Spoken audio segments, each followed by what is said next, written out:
This is a 16-year-old sitting outside his own house at midnight. He has just called 911. He is shaking, he is crying, and every officer standing over him believes he is the luckiest kid in Brevard County because whoever came through that back door left him alive. You okay? I don't know. I mean, physically, I guess, but it's okay. I'm so sorry. I'm so sorry. Please forgive me. If you need to throw up, okay? Yeah, don't. Nobody's gonna judge you for that. Absolutely not. Yeah, there's absolutely Hey, so no judgment here. Just love. Inside that house are two bodies, his mother in front of the dining table, her boyfriend on the bathroom floor. There was no intruder. There was never an intruder. The boy those officers are comforting is the one who killed them both. And he is about to spend the next 6.5 hours being taken care of by the people investigating him. Stop apologizing. Mom knows you love her. And she's like, I should have said it more to her. And so she's already talking the past tense. There's a lot of shell casings. People just thought it was fireworks. His story is simple. A man in black and brown came to the sliding glass door. He grabbed his two dogs, hid in his bedroom, and listened. And for most of that night, it holds because it's clean, it's consistent, and he never once changes it. They give him water. They buy him breakfast at a McDonald's drive-thru. They let him fall asleep on a couch in the police station lobby while he asks an officer what's going to happen to his dogs. But there was one thing inside that house lying in the wrong order. Something the first officers walked straight past, and in an interview room a few hours later, he says one sentence that no one else in the world could have said. He doesn't realize what he's just done. The detective sitting across from him does. why is that door smashed? Got a body on the bathroom floor. Looks like he's waiting for her. Sorry, I'm crying so much. Oh, is this a monster over here, or is this somebody who made a terrible mistake?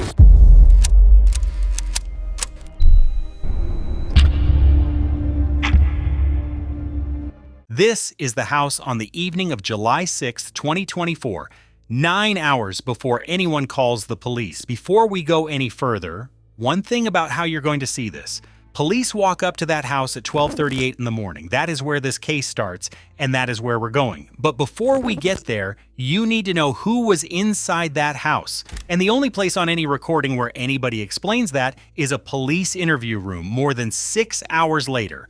So for the next few minutes, that's what you're watching. Him in that room the morning after, telling two detectives who his family were. 4 people ran their lives out of this address. By sunrise, 2 of them are dead, 1 is in a holding cell, and 1 is a name in a contact list in Louisiana. This is the morning after. 6 hours after police walked up that driveway, 2 detectives sit down across from the boy who was sitting in that porch chair. Watch how they open. They don't ask him what happened, they ask him what he wants to be called, and everything he tells them for the next hour, he tells them voluntarily. I was informed that you like to go by Jasper. Is that accurate? Because I don't want to, Yeah. And what are your pronouns, if you don't mind me asking? No, I usually go by he. He? Okay. And how old are you? 16. 16? Okay. All right. Doing good in school? Yeah? Okay. Have you always been homeschooled? Since 3rd grade, so basically. Okay. Why is that? Preference from mom or? That, and also, that's the year I started to get bullied really bad, so my mom was like, screw this, and pulled me out. Okay. So what kind of bullying was taking place, like? Just, like, name-calling and, like, stupid stuff. One time there was this girl that had lice and was picking on me about it, stupid 3rd grade stuff. Okay. And what grade are you in there? I'm in 9th, but I'm catching up over the summer and going to 10th. Like, is that you getting ahead of the program? No, that's me, like... Trying to catch up? Yeah. Okay. Were you kind of set back? Like, you're a little bit behind where your grade level would be at if you were in a normal school? I mean, I think so, I guess, but usually that kind of happens every year over the summer. I'll, like, catch up. When other kids are out, I'll just be at home catching up on school. Okay. So, when you're saying catching up, is it like because you're slacking a little bit during normal school, or like what are you catching up on? I mean, I don't normally go by like Monday through Friday, and then Saturday and Sundays off. It's kind of like whatever happens. So you do it at your own leisure. Yeah, basically. But I try to keep up with, standards or whatever. Okay. So what is your like day-to-day life? I guess just catching up on school recently and being around the house, I guess. Do you got a lot of friends outside of your house that you deal with, that you hang out with? Do any friends come over to visit you? Okay. What kind of things you like to draw? Just like random characters from like shows I watch or whatever. Nothing like crazy. Okay, like what kind of shows? I don't know, just from random things, whether it's like anime or cartoons or whatever. Yeah, I saw a lot of things in the house, some things in the house in your living room. That was by you? Most of it, yeah. Yeah. Okay. You got talent, so. I can do that. Best I can do is a stick figure, for sure. What time do you usually wake up in the morning? It's always different every day. Sometimes it's in the afternoon, sometimes Whoa, you sleep late. Are you staying up playing video games all day? Is that why? No, I just have problems falling asleep. Okay. Now, are you diagnosed with any mental disorders, anything like that? Or insomnia or something like that. I mean, I guess I have insomnia, I don't know. Okay, but you have trouble sleeping? Okay. I have trouble sleeping too. Doing this job long enough, your sleeping patterns go. Yeah, I draw, I'll watch TV, I have the 2 dogs. I'll walk my old dog, the big pit bull, because she's old and I'm trying to take care of her health, so I'll like walk her and stuff. How old are they? The little chihuahua, her name is Nina. She's about 5, and the old pit bull, her name is Bella. She's like old as hell. She's 13, 14. Got her when I was like just starting to walk around. What color are they? What color? Oh, they're both black. Both black? Yeah, our family has always loved black animals because no one else wants them. Yeah. They get this stupid stereotype that they're bad luck, so we just take them all in and love them. Had them for years and love them with all my heart. I mean, I'll be honest, if that house caught fire and I was stuck in my room, I'd break the window and I'd let them out first before jumping out myself. Keep those 2 dogs in your head. In about 9 hours, they become the load-bearing wall of his entire story. The reason a stranger walked past his bedroom door and never opened it.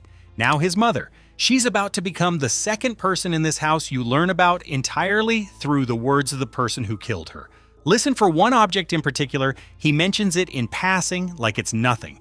A lockbox. So, what's your mother's name? Kelly? Kelly. Where does she work?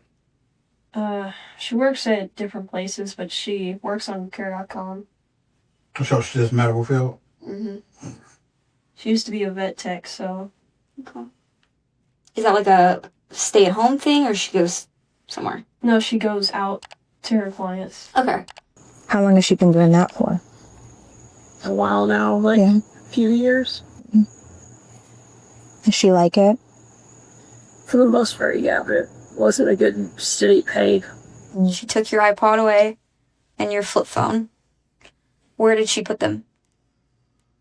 I don't know. I'm guessing the lockbox, I think. How often did she take those away from you? Usually whenever we had an argument or whenever I did something bad. Okay. And what does she classify as bad? Not doing whatever she wanted me to do. Such as? Anything. Like chores, cooking, cleaning, doing schoolwork, what kinds of things? Yeah, whether it's like the rules, I guess. The rules? Yeah, my mom had like rules for the house. It was like go to bed at this certain time and like things like that. Okay, what's your bedtime? It was like midnight. I had to be in bed, lying down. In your room? Mm-hmm. Do you know roughly how old you were when you moved into this house in Palm Bay? I think I was late 13s. Okay. So, about 3 to 4 years, roughly. Do you like it there, or the house itself? I mean, it's small, but it's a nice house. The lockbox is where confiscated things went. It's also where something else was kept. We'll get there. Now, the fourth person, and the only one who wasn't family, he didn't move across town to get into that house. He moved 100 feet. And as you listen to the boy describe him, do the arithmetic he never says out loud. This man was 22, his mother was 42, and he was 6 years older than her son. And the guy that lives with her boyfriend, what's his name? Matthew. Okay. How long he's been living with you guys? About a year. Okay. So is that how long they've been dating? Yeah, about. Okay. How do you like Matt? Are you and him cool? I mean, we were fun. Yeah. Okay. How does Matt and your mom get along? Do they get along pretty good? I mean, they would argue sometimes, but like it wasn't constant, I guess. Okay. Do you know how they met? He was living at a neighbor's house. I mean, did he just want to be closer to your mom? That's why he moved in? Or did his brother boot him out? Yeah, his brother kicked him out. Oh, okay. Do you know why? I think my mom said it was because, I think he lost his job and he wasn't able to pay rent anymore, so he was like, you gotta get out. Okay. All right. So is he working now? Was he helping your mom out with the rent now? He was trying to find a job. So he didn't have a job at this point. Mm-hmm. Did he ride a bicycle by any chance? Who? Matthew? Yeah. Yeah, I think he rode an electric bike or something around. He didn't have a car sometimes. Does Matthew live here with you guys? I mean, he kind of flip-flopped between being here and being at his dad's, but majority of the time he was over here. On a scale of 1 to 10, 10 being great, what would you say your relationship with him was? Maybe like 7-ish, because it was like whatever, I guess. We didn't really like fight a lot or anything. It was just whatever. Okay. Did he ever try to like parent you? No, not really. He never really tried to be like a dad or anything. He just kind of was like hands off, you know. He's just a couple years older than you, right? Yeah. How do you feel about that? No, I didn't like it. Me and him didn't really talk a lot as a thing. We're like kind of peaceful, but like Coexisting. Coexisting, that's the word. We weren't friends, but like we weren't necessarily enemies either. It's kind of just whatever. He had to hunt for that word, coexisting, chosen at 4 a.m. about a man lying dead on the bathroom floor of his house. Hold it. Because 40 minutes further into that same recording, the same detective asks the same question a different way. And the answer is nothing like this one. 2 people left. Neither one is in Florida and neither one can help him tonight. One of them he's about to call for. The other one, watch what a man 1,200 miles away can still do inside that house. And do you have any siblings? Yeah, I got an older brother. Oh, okay. Where's he at? Louisiana. Okay. How much older? How old is he? He's 9 years apart. He's older. So. Okay. Do you have a good relationship with him? I'd say it's pretty good. Yeah. Okay. You talk to him often? I mean, I don't talk to him a lot, but when I do talk to him, it's pretty good, I guess. What's your brother's name? Jacob Linton. Can you spell his last name? Lintob. Wait, sorry. No, you're fine. Sorry, Aaron. Lin is in November.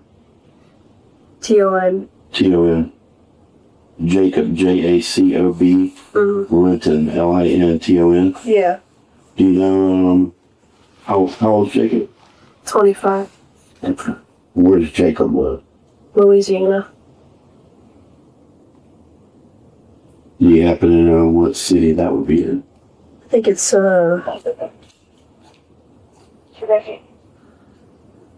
call animal control and have them respond to them for I know what it is. It's just the name is He's full here, like Baton Rouge, New Orleans. somewhere around there. It's just I know that he's like an hour away drive from New Orleans. He's pretty close to it. I think it's Vinton. You talk to him much or no? Not really. I mean, sometimes, but not a lot.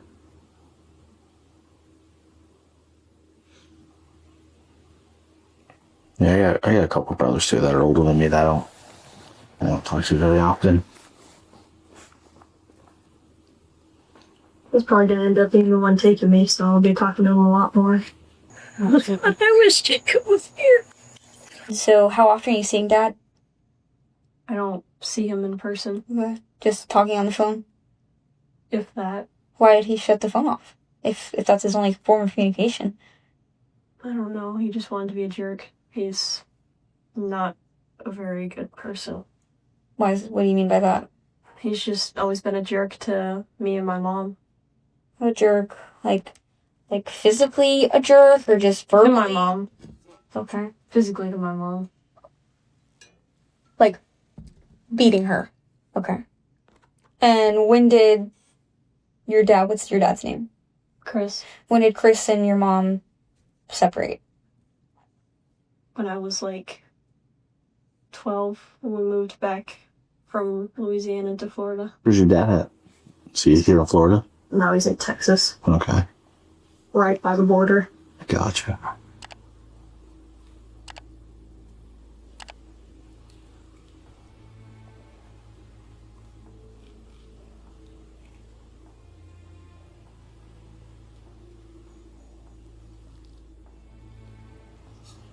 Did your dad get in trouble in Texas, or did he get in trouble here? He used to be really abusive to my mom. Okay. Like domestic violence. Yeah. So, It doesn't sound like the best place for you to go then. yeah, I think that's why. Yeah, I'm pretty sure he's got a felony for it, so I'm pretty sure the court or whatever who decides where I go isn't gonna let me stay there. A lot of the time it starts with my dad, with him just being a jerk and him finding out about like an argument we had or like some other stupid things, and he'd be like, oh, take her iPod away, or take this or take that. And one time he was like, take the iPod away, and I didn't want to give it back.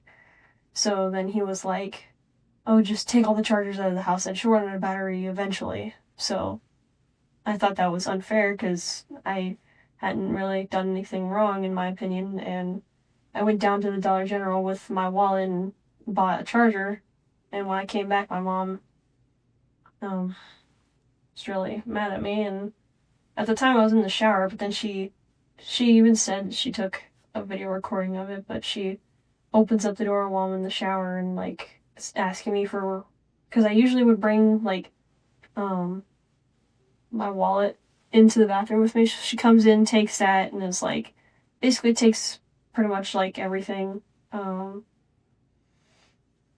Yeah, so that was How long ago was that?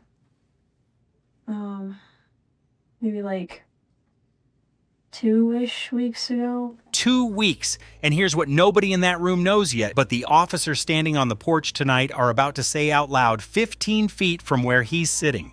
This isn't the first time police have driven out to 265 Venture Road. And there is history of DV. Yeah, I guess Between there's the history two. out here. Just curious, when was our last call out here? I can go check the history. We had a signal I'll ask. a couple weeks ago. It was her. She was signal late a couple weeks. 116, by the way. Okay. Well, they got a ring here. What was the last history for any type of DV incident out here? Last incident was at 22 in April 8th. And she's held 16, 17, he's doing that. April what? April 8th, 2024. She said the boyfriend hangs out a lot. Or it's her mom's boyfriend. Hangs out a lot. Between the two. Just curious, when was our last call out here? I can go check this. Signal. We had a signal late here a couple weeks ago. She was signal late a couple weeks ago. Right away. Okay. Oh, they got a ring here. Can't really tell the way they're both laying. You guys have seen that, right? The ring camera is. Can't really tell. There is a camera over the garage door. I don't know about inside or in the back. Based on the way they're both laying, it's hard to see. And her only family is brother in Louisiana and dad is in Texas. And she's so 16, 17, things like that. April what? April 8th, 2024. And there is history of DV Yeah. between the two. Here. Just curious, when was our last call out here? I can go check the history. We had a signal late Oh. here a couple weeks ago. It was her. She was signal late a couple weeks. 116. Okay. Well, they got a ring camera. Yeah, it's recording. Can't really tell. They got a ring. 2 cameras on that property, and one of them is going to end this case before sunrise. But that's 4 hours away. Right now, it's the afternoon of July 6th, and a 16-year-old is waking up in the afternoon to find out his mother went to a party without him. Everything you're about to see happened inside that house on Saturday, July 6th. And here's the problem with all of it. There is only one surviving witness to that day, and it's him. Every argument, every time, every detail of who was where, it all comes from the boy in the interview room. So watch it twice. Once as the story he's telling, and once as the story he needs them to believe. So this morning, which was, I'm going to say, let's go Saturday, because today is Sunday, so Saturday, okay? Yesterday, which was Saturday, what time did you wake up? If you don't have to give an exact time, around what time? I think maybe like 2-ish. 2 p.m.? Yeah. Okay. And who all was in the house when you woke up? I think mom and Matthew were home at the time. So your mom and Matthew was the only ones in the house? Okay. Was there any problems going on between them two today? Like any arguing or anything? Huh? No. Okay. Now, so you wake up at 2. What do you normally do when you wake up? Usually just come out, get some water, like. Okay. Just hang around the house. Yeah. And then later get like dressed and all that. Okay. Did you leave to go anywhere today? So you've been home all day. Okay. These clothes that you're wearing, are these the same clothes you had on all day? Since you woke up yesterday morning? Okay. And you haven't changed clothes? Okay. Now, is that a no? No, I haven't changed clothes. Mark that answer. Same clothes all day, no change. He has no idea yet why the detective asked. And about 20 minutes from now in that room, they're going to take those clothes off him and put them in a bag. Now the party. This is the first crack in a completely ordinary Saturday, and he gives it up without being pushed. So, at some point throughout the day, did your mom and Matthew leave to go somewhere? Yeah, they went, before I woke up, they went to this, like, I think it was a family friend, house, had like a party or something, and they went to that. But that was before I even woke up, and then they were already back. How did you know they was at the family friend's house if you were asleep? So my mom told me when she came back. Okay. But when you woke up at 2, they was already there? Yeah, they were already back.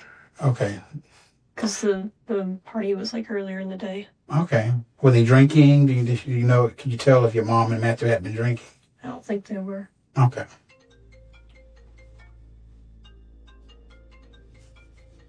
How's the interaction going on with you and them at this point? Any problems, any arguments, any feuds? Whether it was minor or big, just any disagreements? And you can tell us. All right? I know it may be tough. Was there any disagreements going on? Me and my mom used to argue a lot. Okay. Today, when you woke up, at some point did you and her get in an argument? You mean today? You mean yesterday? Yesterday, yeah. You woke up. Yeah, I think we had an argument over something. Do you know what the argument was a reference? I think I wanted to go to like the party or something, and she didn't remind me about it, and I was mad at her for just going without me. I think something along those lines. Okay. And that would be good for you to go because you don't get out that much. You know, at this party, was there going to be people your age there? I guess it was mostly like older people and then smaller kids, but. But you wanted to go out and have a good time too. Was it like a birthday party? I think so, something like that. I don't know. And that would be good for you to go because you don't get out that much. You know, He wasn't invited. He was asleep and they left and nobody woke him. Now listen to how the argument actually ran, because the detective keeps trying to get a temperature on it and every answer comes back the same size. Small, 20 minutes, both ways, nobody touched anybody, and then it ends with something being taken. so y'all got in a little discussion about that today? Okay. And did you get in a discussion with Matt about it? Did you talk to him about it? No. All right. How heated did that argument get? Did you guys end up getting physical with each other at any point? No. Okay. Were you just yelling at each other? A bit, I think. Okay. What were you guys saying to each other? Just like frustration about whatever. Are you expressing your frustration with her, or is she expressing her frustration with you? I guess it went both ways. Okay, so let us know, what were your frustrations? Just about the party and whatever, and her being like, oh, I did remind you, and me being like, no, you didn't. So when they left to go to the party, you were sleeping, and she was supposed to wake you? I mean, usually when it comes to stuff like that, she'll remind me, like, the day before to set my alarm, but... Okay. So she kind of just left without saying anything. So you wake up to find her and Matthew not there. No, they were already back. They're already by the back. time I woke up. Okay.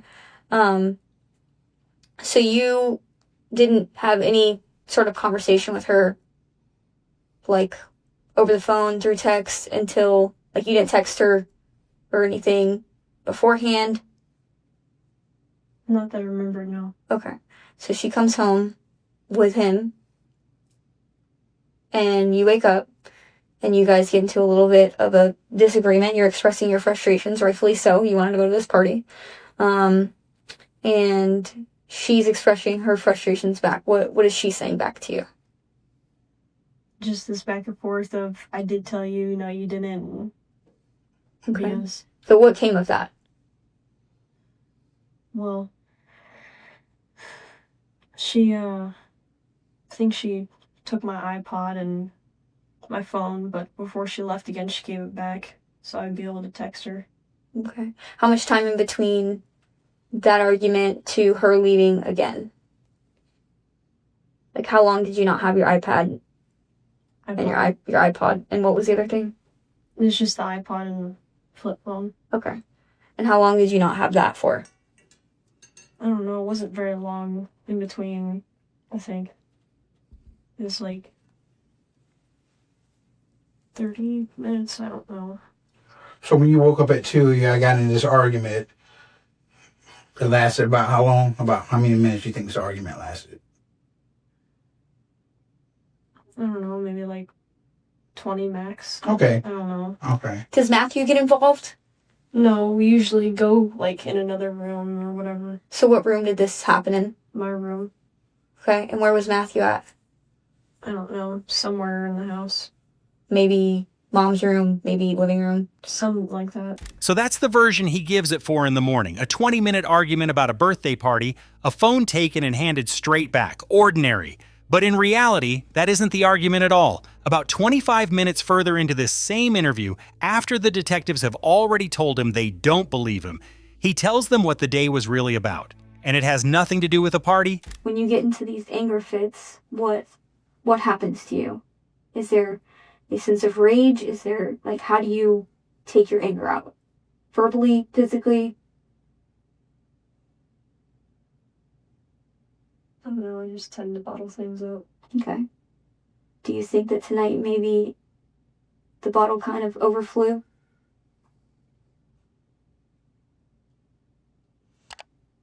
Yeah? Why is that?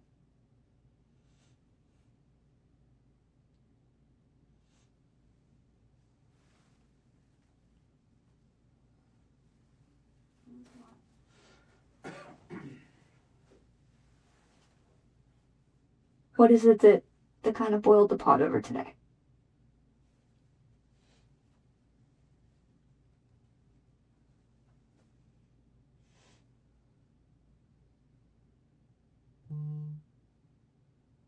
He's just.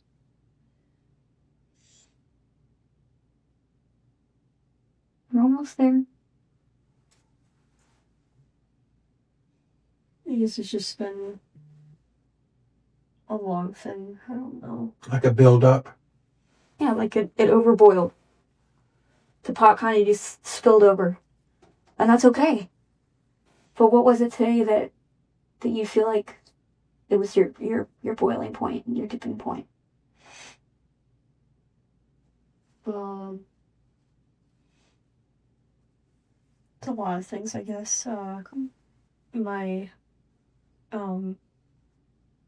ex best friend that I've known for like 3 years now, 3 or 2, kind of basically I'm never gonna get to talk to her again, I don't think, because she doesn't want to be friends with me anymore. Okay. And also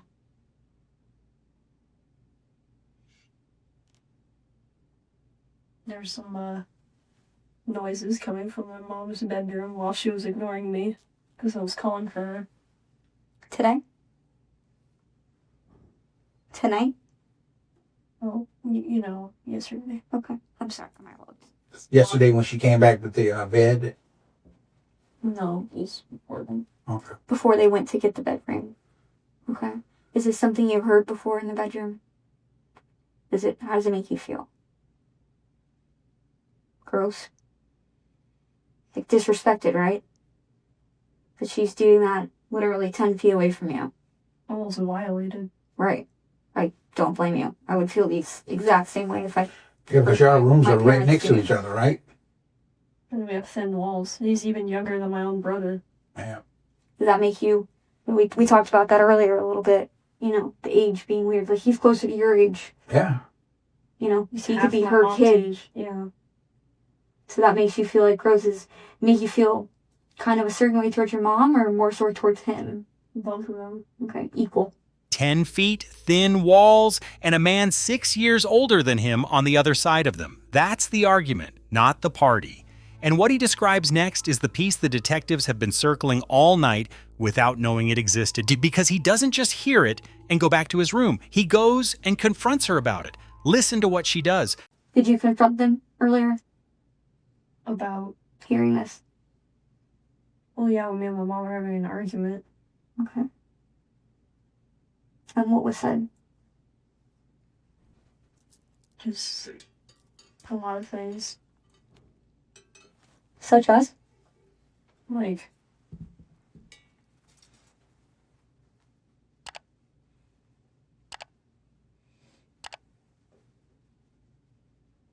just like telling her about how like I heard him yelling at her and Heard him yelling at her? no, yelling at her about Okay. it.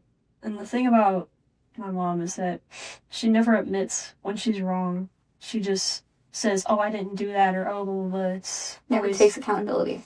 Yeah. Yeah, that's frustrating. Okay. So, you explain to her how you're feeling, how you feel disrespected, icky, gross, violated. All things that a normal human would feel. I can't even imagine. What is her response to you? Just denies it and then says, "Oh, even if I did do that, you," and like saying I'm the one that's wrong here. So she denies having any sexual interaction with him. Mm-hmm. Okay. But you can hear them is what's grossing you out. Mm-hmm. Okay. So they leave. And then what? What do you do? So they leave, and then what do you do? He doesn't answer that. Not now, not later, not once on any recording in this case. But we know exactly when they left, and we know exactly why. Because he told the officers on the driveway hours before he ever sat down in that room. At around 7 o'clock on the evening of July 6th, Kelly McCollum and Matthew Seinrock got into her truck and drove an hour one way to buy a bed frame off a stranger on the internet. And the 16-year-old had the house to himself. So circling back to the argument that you had today, She takes the iPod away and the phone. She ends up giving it back before she leaves. Where is she going? Or they, rather. They went to go get a bed frame for her bed because she got tired of it being on the floor. Okay. I did notice that. How long has it been like that? Years? I'm not sure. I don't remember it ever having a bed frame. I wonder what the sudden want for it was after all these years. It's kind of odd. I don't know. I think she just kind of had free time and was like, you know what, let me get around to it. Did you guys talk today? Because you said you guys were arguing yesterday. Did you guys have any conversations today? Well, yeah, we talked, but it wasn't a lot. Okay. And what'd y'all talk about? Just her being like random things, I guess, like, oh, you can eat this or whatever, because a lot of the time I forget to eat, so she reminds me. Or, hey, I'm going out and I'm getting this bed frame, so. Is that something you've been wanting for a while? Bed frame? No, it was supposed to be for her bed. Okay. Because she didn't like that her bed was on the floor. Now, when they left to go get the bed today, did they tell you where they was going to go? Specifically, no. But I know that I think it was far, like an hour one way. Was it from a store, or was it getting it from a private owner? I think it was an individual. An individual? Okay. Do you know how they met this person? Like, was there an ad on the internet or something, or was it somebody they know? Did they tell you that? No, I think it was just something online. Do you know what store they were going to? I think they were just buying it off an individual. Oh, like a Facebook marketplace thing? Yeah, I don't know, though, because I didn't pay attention. Okay. Okay, so they left. What time that was when they left?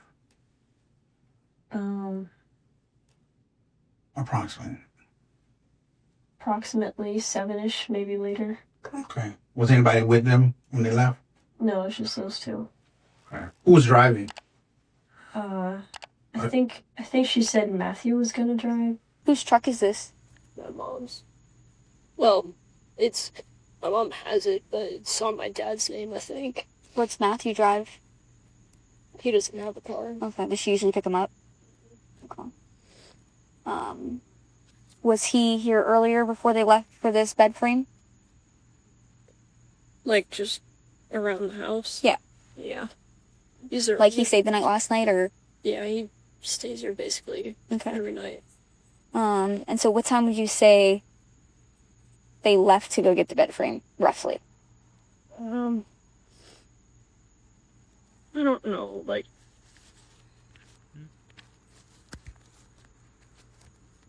7:30-ish, maybe? 7, maybe 7:30, an hour out, an hour back, plus whatever it takes to load a bed frame into a truck. Write that time down. Because there is a phone in this case that disagrees with it, and about 5 hours from now, an officer is going to hold that phone up and read the number off the screen. So they leave around 7.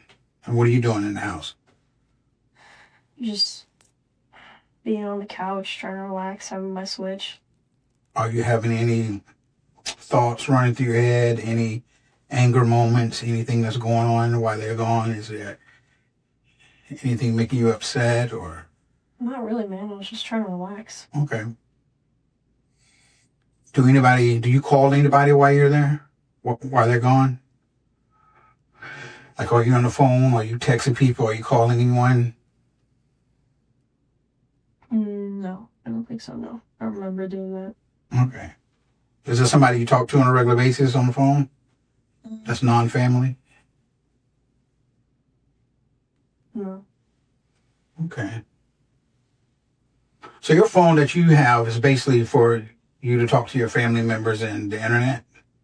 Well, I mean, I don't have internet on it. The internet's turned off on it. Oh, okay. Can you access the internet from the Switch? No, it doesn't have a web browser. Okay, so it's just literally whatever game you plug into it. Okay. Well, what game were you playing? I think I had, like, Minecraft or Five Nights at Freddy's on it. Minecraft or what? Minecraft or, like, Five Nights at Freddy's on it, something like that. Say that again? Five Nights at Freddy's. What is that? Is it like a horror? Like Freddy Krueger? It's like a horror game. Okay. What do you do? It's basically, it's a long story. It's a big, like, franchise. It's basically, like, you're in this pizzeria and there's, like, animatronics that try to, like, come and get you and stuff, and you have to, like, close the doors and whatever. You ever played Dead by Daylight? Mm-hmm. That's what kind of reminds me of. It's kind of the same thing. You're trying to escape a killer. Freddy Krueger is one of them. You gotta restore generators and get out. Same kind of horror thing. It's kind of like that, but there's, like, the power percentage, and when you run out, it's, you know, game over. So. Yeah, same. But it's like generators instead. So it sounds kind of similar. You should check it out. It's pretty fun. So you're playing Five Nights at Freddy, you said. I'll have to check that out as well. And... Or at least I was about to, because I believe that stuff was, like, updating on it, and I was, like, watching it update. Okay. And where are you at in the house when this happens? On the couch. Okay. And you're home alone. Is it daylight outside, or is it nighttime? Like, is it... Or kind of in between? In between, I think. Okay. A long time these days, anyway. Yeah, it does. Summer solstice. What you're about to hear, he tells 3 separate times to 4 different officers over about 6 hours. Once on the driveway with the lights still going. Once again an hour later sitting in a folding chair. And once more at 7 in the morning in an interview room under Miranda. Pay attention to what stays identical every time. And to the 2 places where it doesn't. Okay. So you're waiting for it to update, and then what happens? Yeah, so basically, I was playing... I was on my Switch or something, I don't remember. I was doing something on it, and I look over, and the back door wasn't locked, because when we lock it, it has, like, this little silver pin that you put into this thing, and it keeps it from opening. It wasn't locked. And is it closed, or...? It was closed. Okay. But the pin wasn't in. Mm-hmm. Okay. Yeah. So it was unlocked.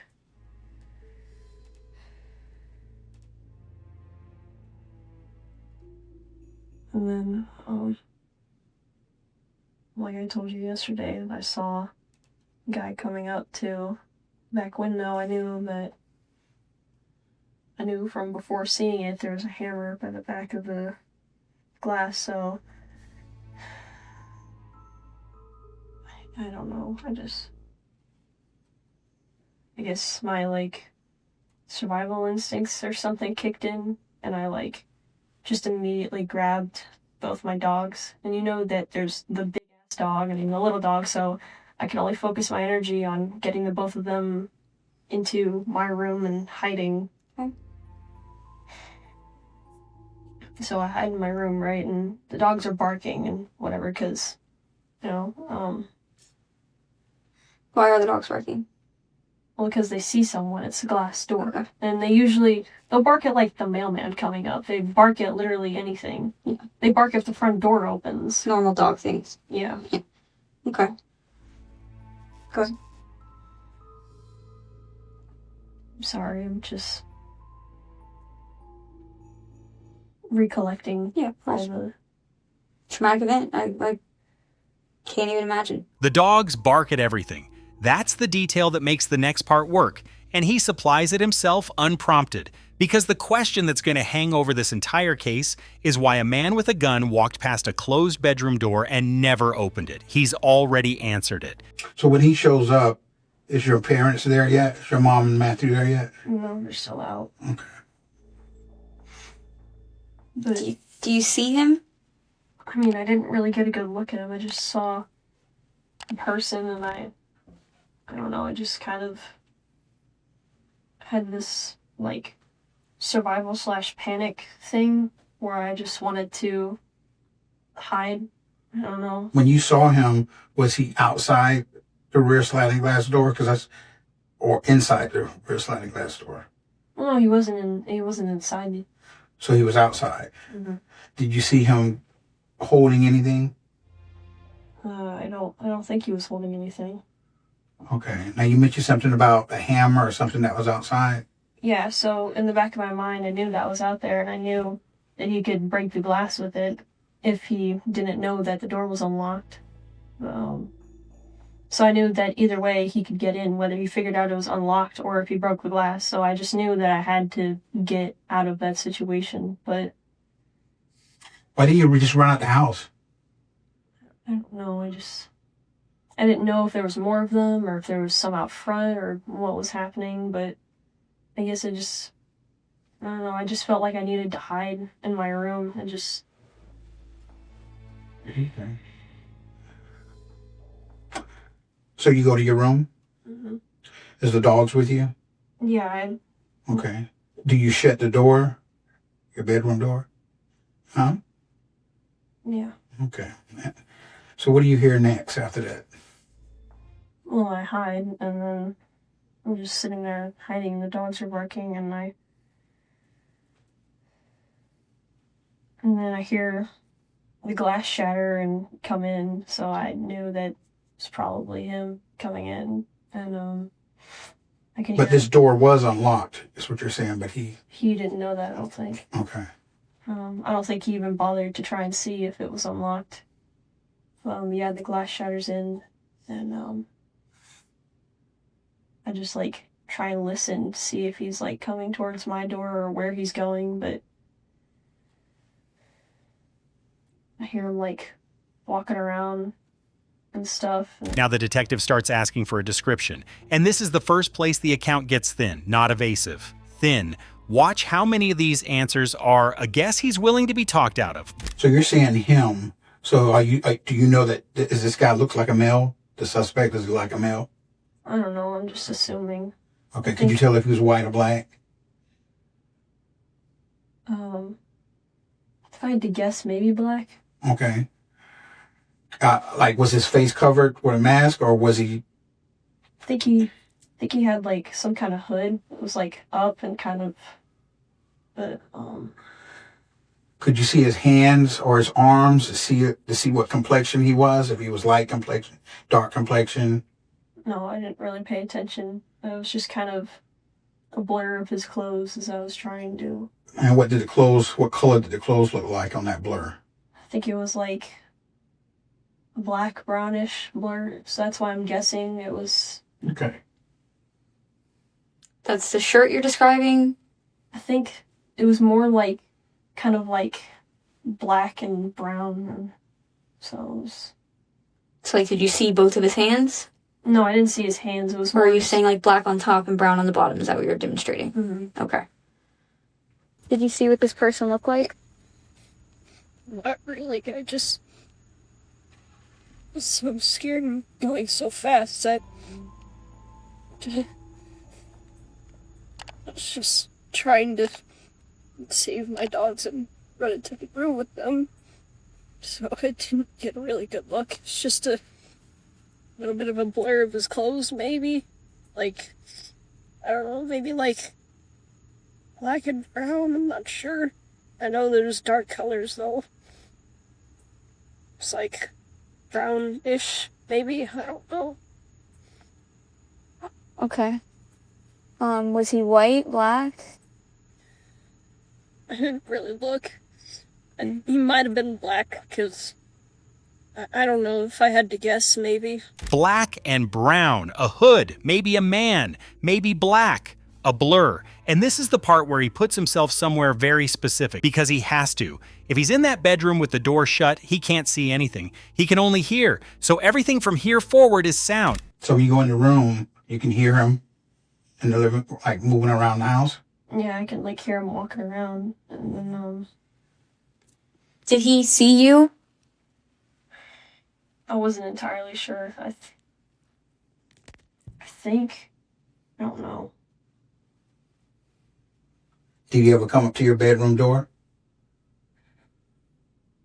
He might have gotten close, but he never like wiggled the door handle or anything because the dogs were still barking like crazy. I'm thinking that he didn't want to come in the room because there's barking dogs, and you don't know if they're gonna like bite you or attack you or whatever, I guess.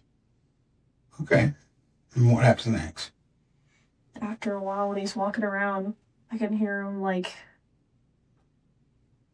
doing something, and then there's like a lot of like banging, and I hear like wood cracking and stuff. I think he I think he kicked down the door to my mom's room because she used to keep it locked, right? So I think he kicked that down. Okay. So what sound did you hear that made you believe that he kicked the door down?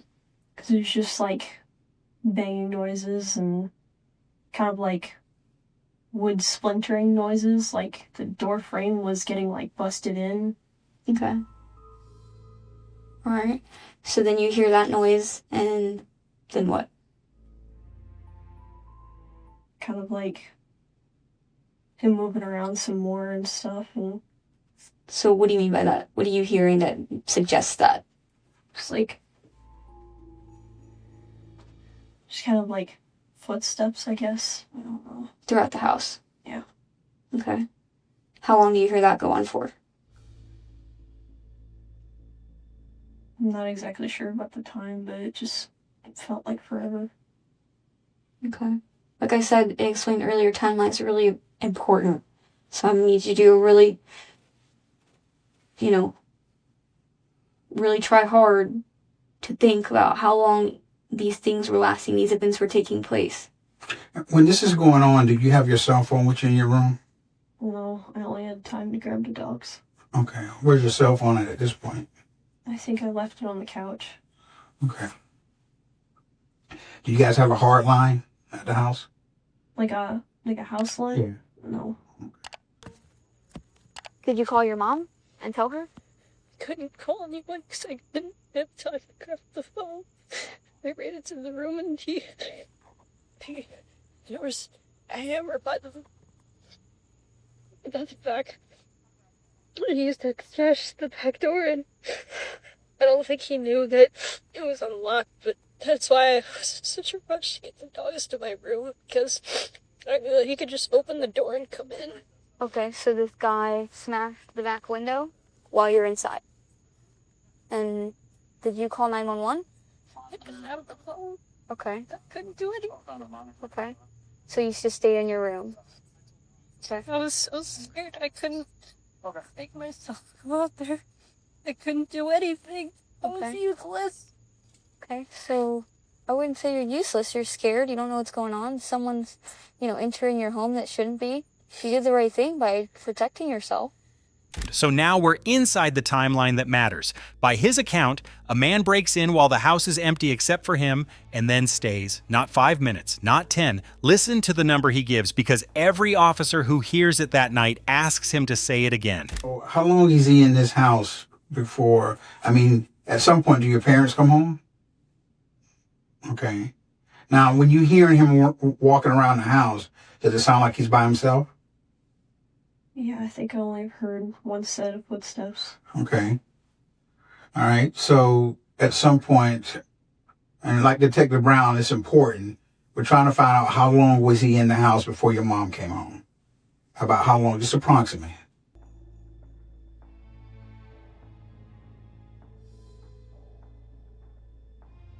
Maybe like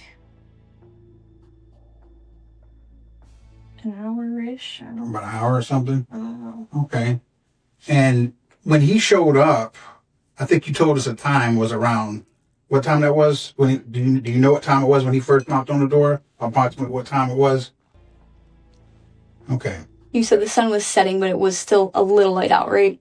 Yeah, I think so. Okay. It wasn't, I don't remember it being pitch dark yet. Okay. So the time delay, would you say there was between someone breaking into the house and your mom coming home? Couple of hours, I think. Okay. It's 12:30 in the morning right now. What time? Was it still light out or was it dark out when you heard this person break in? It was still light out. Okay. So how long would you say you were in your room for? I don't know, a couple of hours. Couple of hours? I couldn't bring myself to come out of my room. Okay. I just knew that, I just had this feeling that if I came out of my room, I was gonna die. You break the door in before your parents got home, or your mom and them got home? So, yeah. And then, how long do you think he was in the house for? I'm not sure. So, fuzzy. I'm not sure about the time frame is. you could give it your best estimate. And obviously you want to find who did this, right? Is there a reason you didn't try and exit the house? Through a window? My window doesn't open, so I'd have to break it, and then he would hear that. Your window doesn't open at all? No. Why is that? It's a fire hazard. It's because I have this AC unit. There was like, it used to be where it had 2 panes, right, and it would slide, but we put an AC unit in this one, so it doesn't slide anymore. Okay. So what were you doing inside of your room? Listening to see if he was coming for me next. I didn't know what was happening, but just... Were you on your bed? Where were you in your room? Right. I was like hiding kind of like, you know, there's that space between like the door and the wall. It was kind of right there, and if he did try to come in, I was gonna, I don't know, tackle him or something, anything.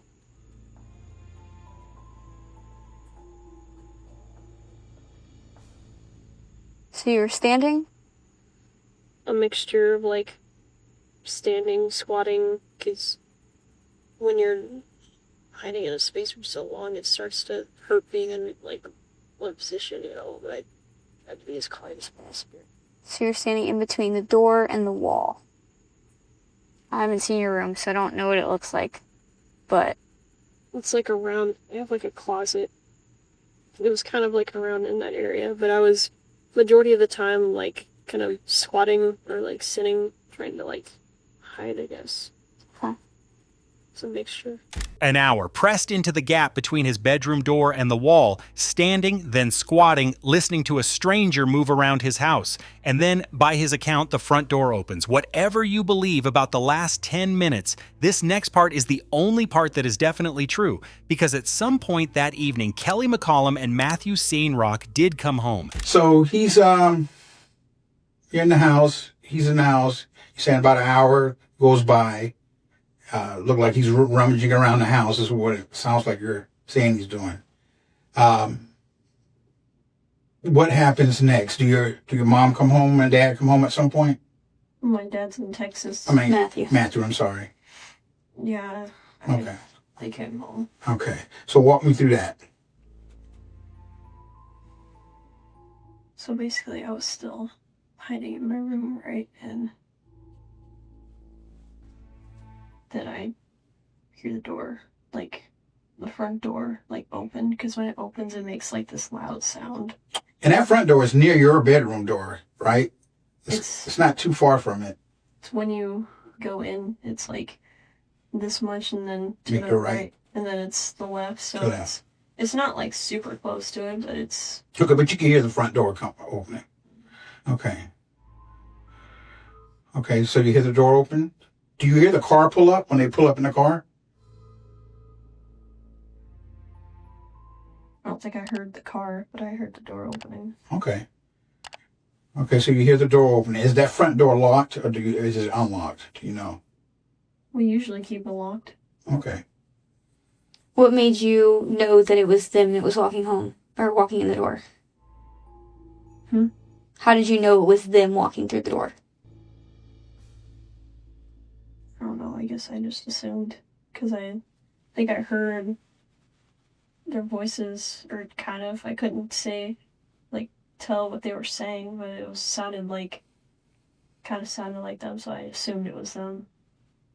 Could you hear what they were saying? No, I couldn't make out what they were saying, but I could, Recognize their voice. Okay. I remember hearing the door open, and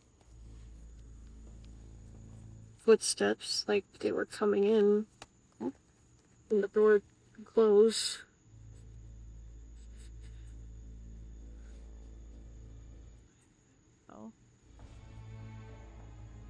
I think I heard their voices, but couldn't make out what they were saying. Okay. And then what? So how long do you hear them talking for?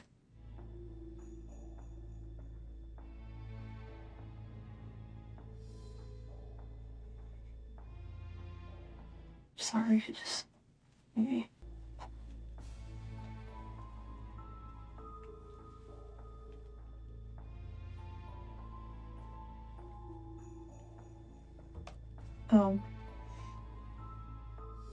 It wasn't very long.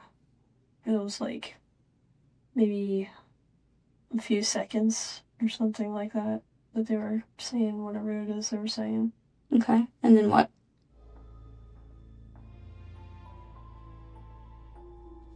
Well, that's what I heard.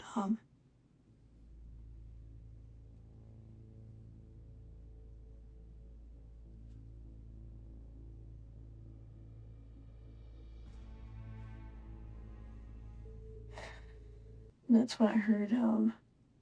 The loud, like, banging that I assumed was like gunshots or something, and yelling. Who was yelling? I think Matthew was yelling. What was he yelling? I don't know. It was just like, you know, like I said yesterday, it's just people yelling when they're scared. Just Like yelling, "Stop! Don't do that! Don't hurt me!" Like, what was he yelling?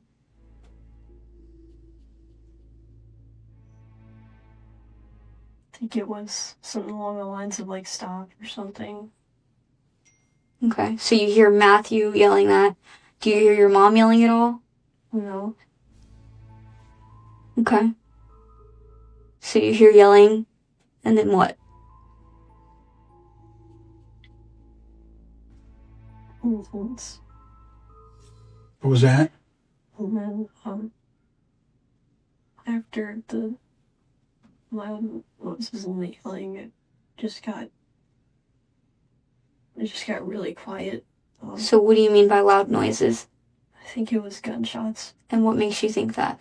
Because it was like banging, like the sound of gunshots, I think. So Are you familiar with firearms? I think I'm certified with... Okay, so you shot firearms before? Huh? Mm-hmm.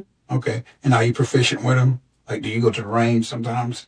No, I haven't in a long time, but... But you have been? Mm-hmm. Do you have concealed weapons permit? Well, you're too young to get that. No, I don't have concealed. But you know how to shoot a firearm.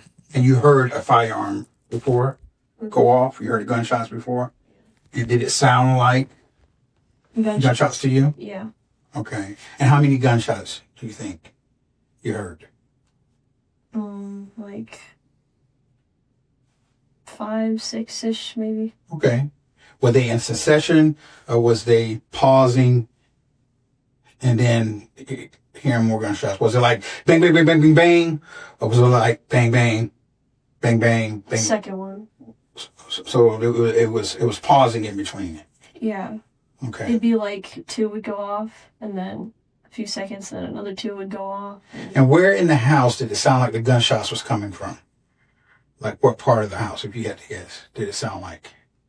Maybe like living room-ish, kind of that general area. I'm not exactly sure. Okay. Do you hear your mom say anything, scream or anything? Huh? Mm-hmm. Okay.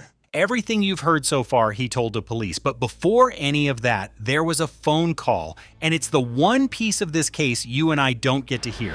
What we have instead is him describing it 3 separate times to 3 different officers. And every version puts it at the end of something. Because by his account, he doesn't call police when the man breaks in. He doesn't call when he hears the shots. He waits and then he comes out and then he walks the house. And only then does he pick up the phone. So how long did you... After you heard the gunshots, could you hear him rummaging around the house more, or did that stop? I didn't hear a lot of anything else after that. Okay. A lot of noises. All right. So you said you wait for a while in your room? Huh? Yeah. About how long do you wait?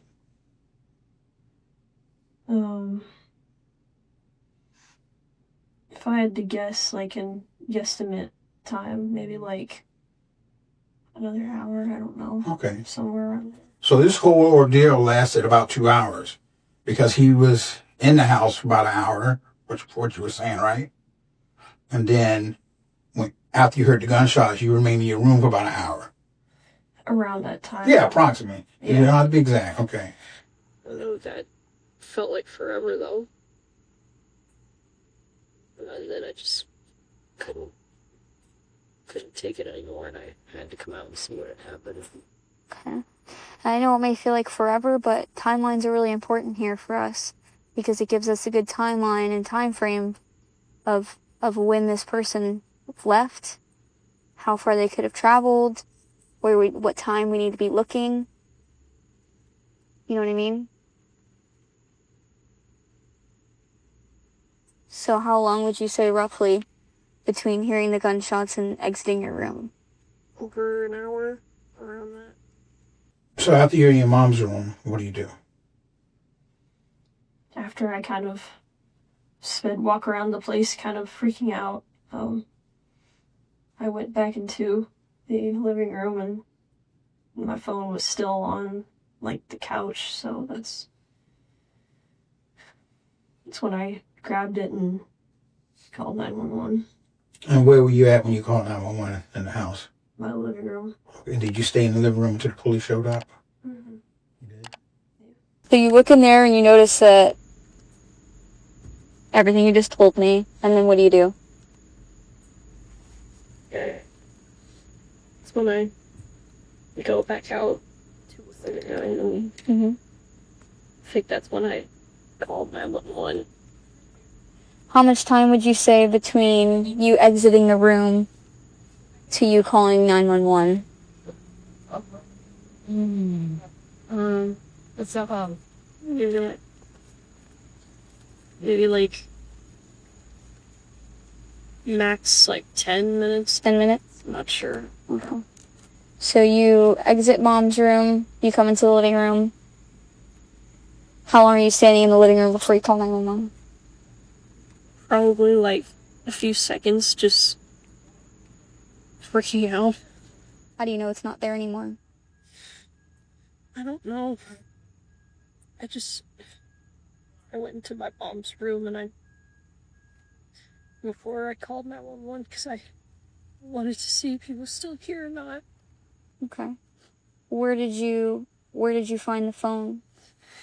Where I left it on the couch. Okay, so is that when you went into the room first and then came to the couch? That's when I left it behind because someone was breaking it. You what? Right, so when did you get the phone? When I came back out. From mom's room? So put it in order the way he does. An hour hiding after the shots, then out of the bedroom, into the bathroom, down the hallway, past his mother, into the kitchen, into her bedroom, into the lockbox, out to the back door, and a step into the yard. Then the living room, then the phone. By his own arithmetic, that's an hour and 10 minutes between the last gunshot and the call. And when officers arrive, one of them says the only thing anyone on that scene ever says about who dialed. So the female that called was... She's the juvenile. I'll have a juvenile female 10-12, and I'll be technically through here in a moment. I'll get you started shortly. It's 12:30 in the morning right now. 12:30 in the morning, somewhere in the next few minutes, a dispatcher in Brevard County takes a call from a 16-year-old who says a man broke into his house. That recording exists. It just hasn't been released. What has been released is everything that happened after, and the first police car is about to turn onto Venture Road. That's everything he says happened. Now we go back to the house, and this time nobody is describing it to us. That was his account of the shots. Everything from this point forward is the other kind of evidence. The kind that doesn't remember, doesn't estimate, and doesn't care what anyone says happened. Nobody on this street called 911 about gunfire. The first officer walking up that driveway doesn't know he's coming to a double homicide. He thinks he's checking on a burglary. It's hot. Huh? Feels like it's hot. It's hot. A little bit. 87. You're still on? You could ask her if somebody lives here, who drives the truck, if it's still warm. In the front, you can feel the heat coming off of it.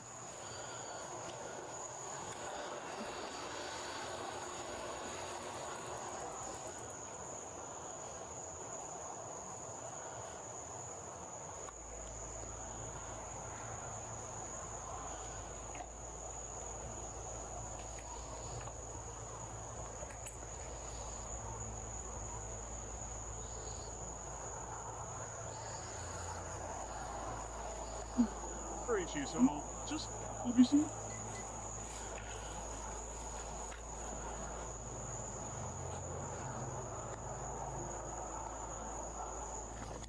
$87, 65, 28 out of California. Charlie 963953 on a Ford, I believe. It's hot. 87, you still landline? Can you ask her if somebody lives here that drives this truck because it's still warm?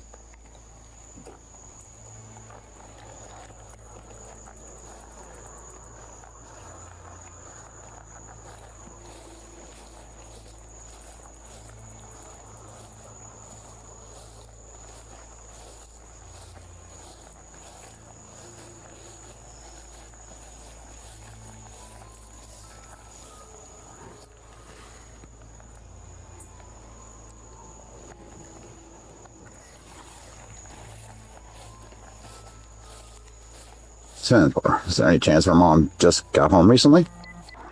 Hello. How you doing? What's going on? Okay. Why is there blood on the floor? Because they're. Huh? What? Okay? Are you okay? Are you bleeding? No. Who's bleeding? Come outside. Come outside. Come outside. What is going on? Why is that door smashed? Someone came in. 252, can we have medical respond? We have blood on the floor. Who's bleeding? Where's your mom? Stay here. Stay here. Hey. Hey, Dad. It was 10:33. Somebody stay out here with her. 40 seconds. That's how long it takes from hello to a medical request. He's put in a chair on the porch, and 4 officers stack up at the front door and go in, with no idea whether the man in black and brown is still inside. Let's have a seat right here. You ready? Yep. You got doors to the right. You ready? I got doors to the right. Oh, shit. You okay? And I got this one right here. Got a body.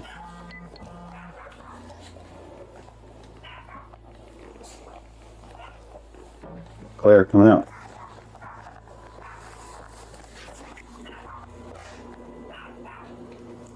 Hey, something. You right?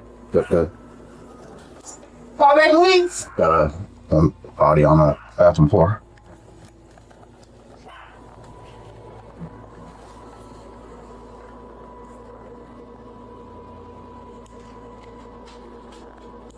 Looks like a 39. Alright, come on. So is it dark?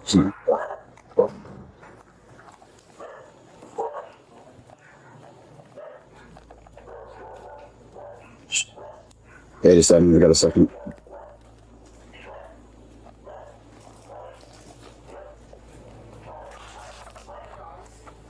Dogs are locked up. Walk out. Somebody on the 3 side. Me and 87 cleared it. Oh, perfect. Yeah, they cleared it. So, female's in the kitchen on the floor. Male is in this room over here on the floor. Shell casings are by him with a side. You can see where he busted in from the screen door in the back. They cleared it. So, female is in the kitchen on the floor. Male is in this room over here on the floor. Shell casings are by him with a little to the side. You can see where he busted into the screen door in the back. Yeah, some back there on the floor. What did they clear? There's in the Juvenile live here? Yeah, she's the daughter of the female, not the male. I don't believe so. I don't know. The boyfriend hangs out a lot. And there is history of DV Yeah. between the two. Just curious, when was our last call out here? I can go check the history. We had a signal late a couple months ago. It was her. She was signal late a couple weeks. 116. Okay. Well, they got a ring camera. Yeah. History is recording. Can't really tell the way they're both laying. You Can't guys really have seen tell. that ring camera. Can't really tell. There is a camera over the garage door. I don't know about inside or in the back. Based on the way they're both laying, it's hard to see. Two people, one in the kitchen in front of the dining table, one on the bathroom floor, and now the officers start doing the thing officers do at a scene like this, which is talk to each other, not to him, not for a report, just out loud to work it out. Everything useful in the next 9 minutes comes out of that. Don't be easy outside of that door. Up here is the showcase things outside of the side of store. Well, actually, much around. Might be a 5 something on 39.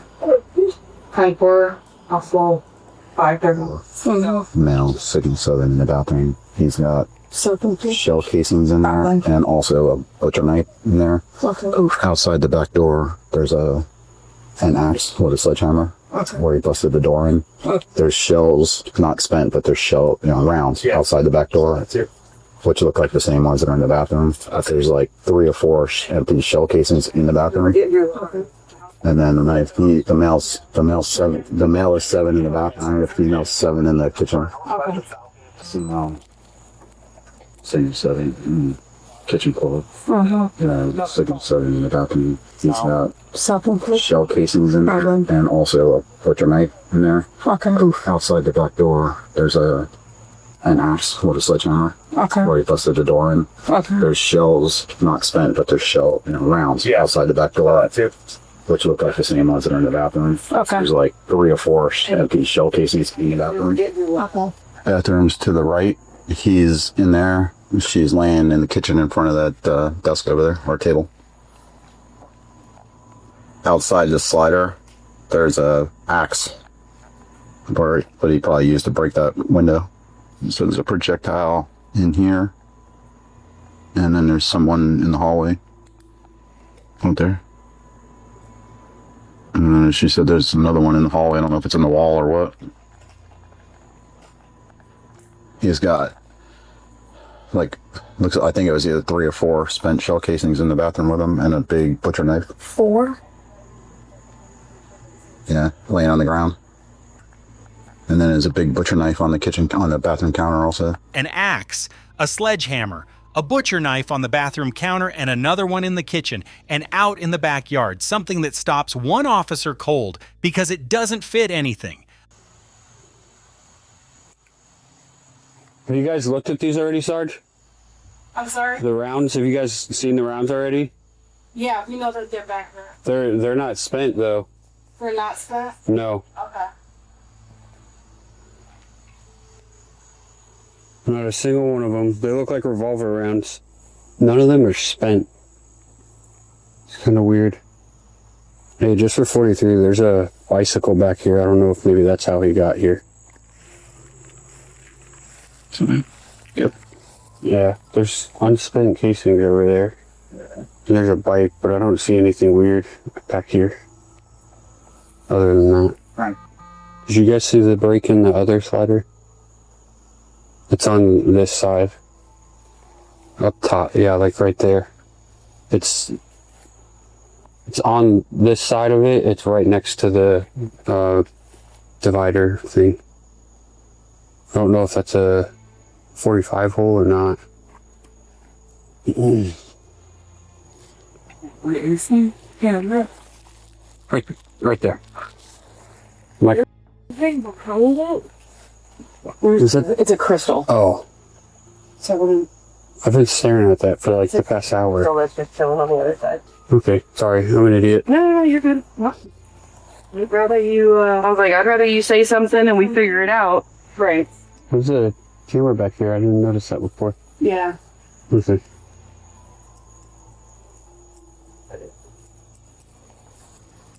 Here to relieve you. What a beautiful soul. That's a good. Oh, right there. Tools right there. What? Yeah, they're all. You were one of the first here, weren't you? Or you were on that signal 4? Yeah, I was on the second floor. Oh. There's there's that, and then there's a body on the other side of that window on this side. There you go.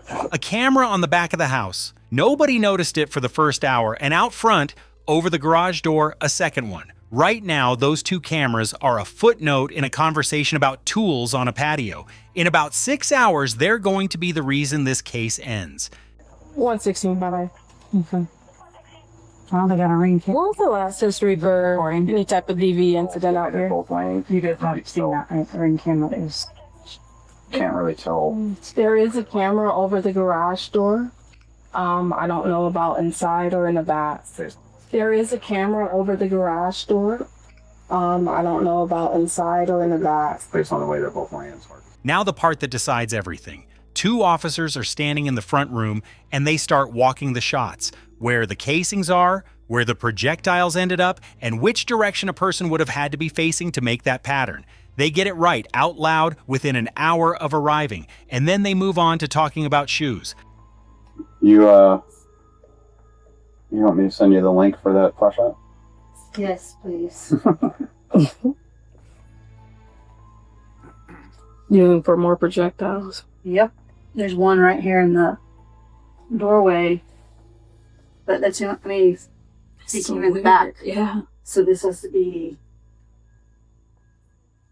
Yeah, that's weird. There's gotta be one in there. I don't want to do too much. Yep, right there. Yep. Yep, right there. So there's 2. So he must have been shooting as he came in. I think. But the casings are in there. Yeah, but there's a casing right or there's a Right. He pushed the casings up. I think he was waiting for her. Look where her backpack's there, her shoes are off. Alright. Like, she comes in, takes her shoes off, sets her backpack down. She's gonna have to be shot on that right-hand side. She walks in the door.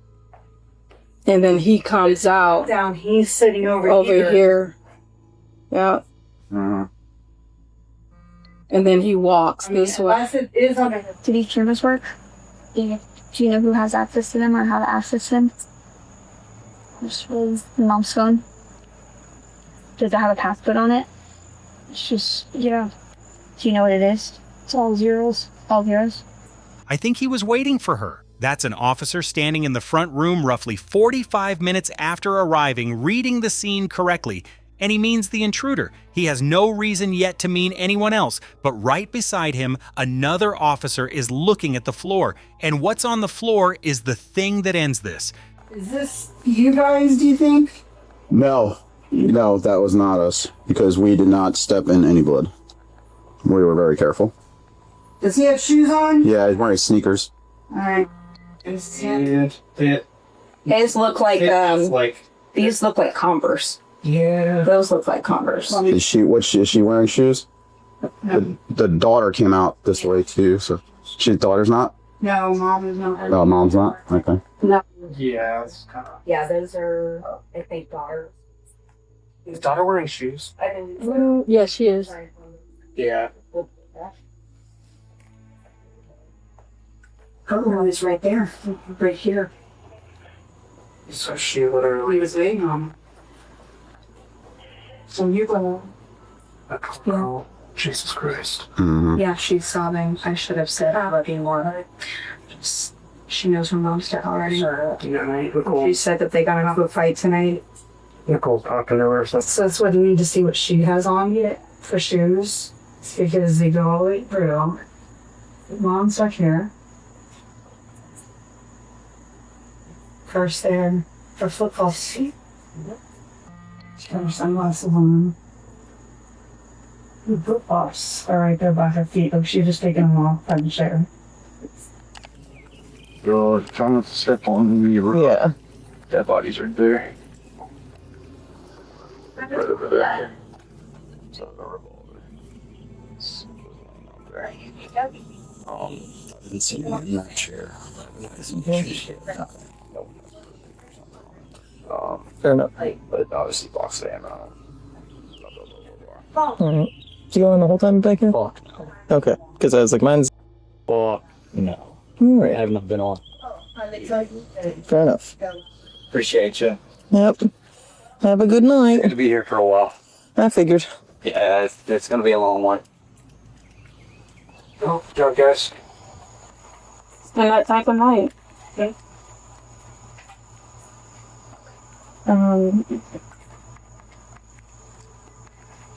I said the DR board already. Alright, maybe let's get him relieved.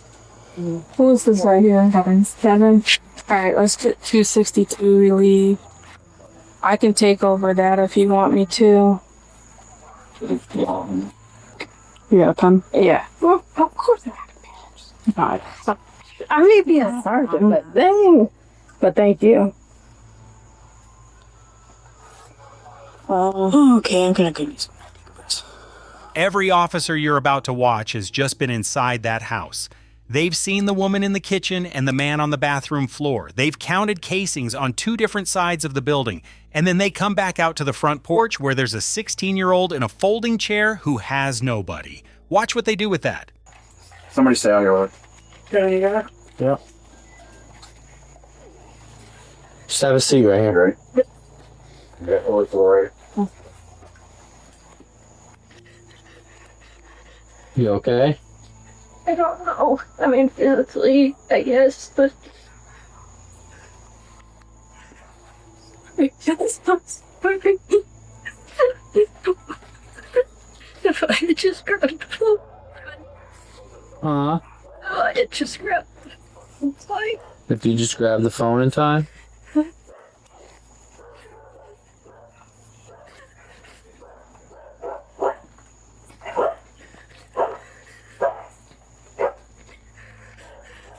The dogs locked up. They're in my room. No, they're just in my room. Is the door to your room open? No, they're closed. Okay.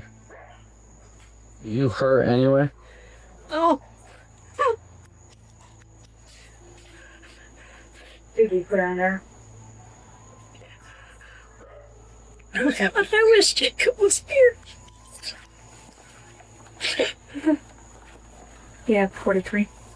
Mm-mm. Hey, what's your name? Julia. Huh? Julia Eckler. Julia Eckler? Eckler. Eggler? Okay, who do you live here with, hon? My mom. Your mom, are you okay? Are you injured at all? Physically, no. No? Okay. Who else lives here? Just your mom? Her boyfriend was around a lot. Her boyfriend? What's his name? Matthew. Matthew? Was there any arguments or anything tonight, please? Between who? Was there any arguments or anything? That question gets asked twice in the first 4 minutes on 2 different body cameras by 2 different officers. He doesn't answer it either time. What he does instead is apologize over and over to nobody in the frame. I'll never get to. It's okay. I'm so sorry. I'm so sorry. It's okay. Please forgive me. Do you have any other family around here? No? No, my brother, he's in his 20s. He lives in Louisiana. My dad's in Texas. Okay. Not 54, I don't believe so. Can I tell you something?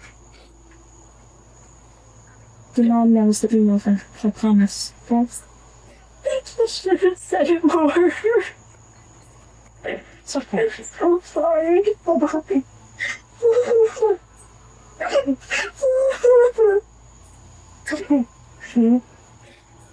It's okay.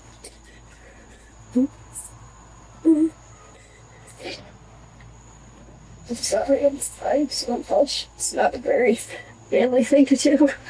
I apologize for having feelings. It's okay. Well, if you need to throw up, okay? Yeah, don't. Nobody's gonna judge you for that, alright? For that, absolutely not. Oh, there's absolutely Hey, so no judgment here. Just love, okay? Sorry it's getting away. You just don't apologize, okay? Yeah. You tell us what you need and we're here for you, okay? I apologize for having feelings. Now hold that, because about 10 minutes later, 2 officers step away from the chair to compare notes, and one of them says, Something he doesn't follow up on. Nobody does. Not that night. It's the single sharpest observation any officer makes on this scene, and it goes nowhere for 6 more hours. Does she know that mom is, Yeah. Okay. Yeah. She didn't hear a gunshot or anything? I didn't ask too many questions. I was more just, you're okay. Stop apologizing. Mom knows you love her. And she's like, I should have said it more to her. And so she's already talking past tense, sobbing. I should have said I love you more. She knows her mom's dead already. She said that they got into a fight tonight. Nicole's hot in there, so I'll just calm her down a bit. You want me contact PCF for daughter since there's no Mexican? Well, she has her 20-something-year-old son, But he's so her in brother is in Louisiana, and her dad lives in Texas. So no other like grandparents. she said that she has no other family here. I already asked, so I can start reaching out to. Her mom is. Yeah. Okay. Yeah. She didn't hear a gunshot or anything. I didn't ask too many questions. I was more just, you're okay. Stop apologizing. Mom knows you love her. And she's like, I should have said it more to her. And so she's already talking past tense. So. You're gonna have to be talking along. I mean, there's a lot of shell casings. I honestly, you would have thought she heard. They got into a fight tonight. That's on the record within 20 minutes of arrival. So is the past tense. So are the shell casings nobody in the neighborhood called about. All 3 of those are in front of them before 1 o'clock in the morning, and none of it changes what happens next. Kyo, because right now the only operational question on that porch is a much simpler one. Where does this kid sleep tonight? Juvenile? Yeah. Alright, we need to figure out something with her. Oh, it's a big number, just making sure that I see your husband. They have been. Hey, 237, can you take the 3 side? Yeah. Thank you. There's a juvenile daughter that we need to figure out something. Yeah. Family member or something. Yeah. What happened to me? What do you mean? Like, where am I going? Oh, I don't think I can really stay here, can I? Do you have family here and locally? No. My mom has a family friend that'll probably take me, but besides that, not really. Okay. Is there any other family or friends that you can think of if we can't get in contact with any family? There's Tina, that's my mom's old friend. She'll probably take me maybe, or... Does she live here local, or...? She lives in Florida. I think it's not far from here, but it's not, like, super close, I guess. Okay. While that's happening on the porch, another officer is doing the thing you do at a scene where 6 shots were fired in a residential neighborhood and not one person called. He walks the street, knocks on doors, asks the only question that matters. Hey, how you doing? I'm with the police department. Do you know this family that lives in this house over here? No. Not that orange house, but the one next to it. No, we just moved in here like a month ago. Did you guys hear any noises last night? No. Anything suspicious coming from there last night or anything? No. Okay, we had an incident there tonight. What's going on? Well, it was an incident. That's all I can say at this point. What's your name, ma'am? Nestle. Nesly. Ley. Ly. Ly. Nessly. Nesly. Okay, and what's your last name? Destil. Destil. Destil. Yes, sir. So you didn't hear? So you just moved over here recently? Yeah, we just moved like a month ago. Okay. Yeah. You don't have cameras here, do you? Not yet. Not yet. We don't even put the light yet. All right.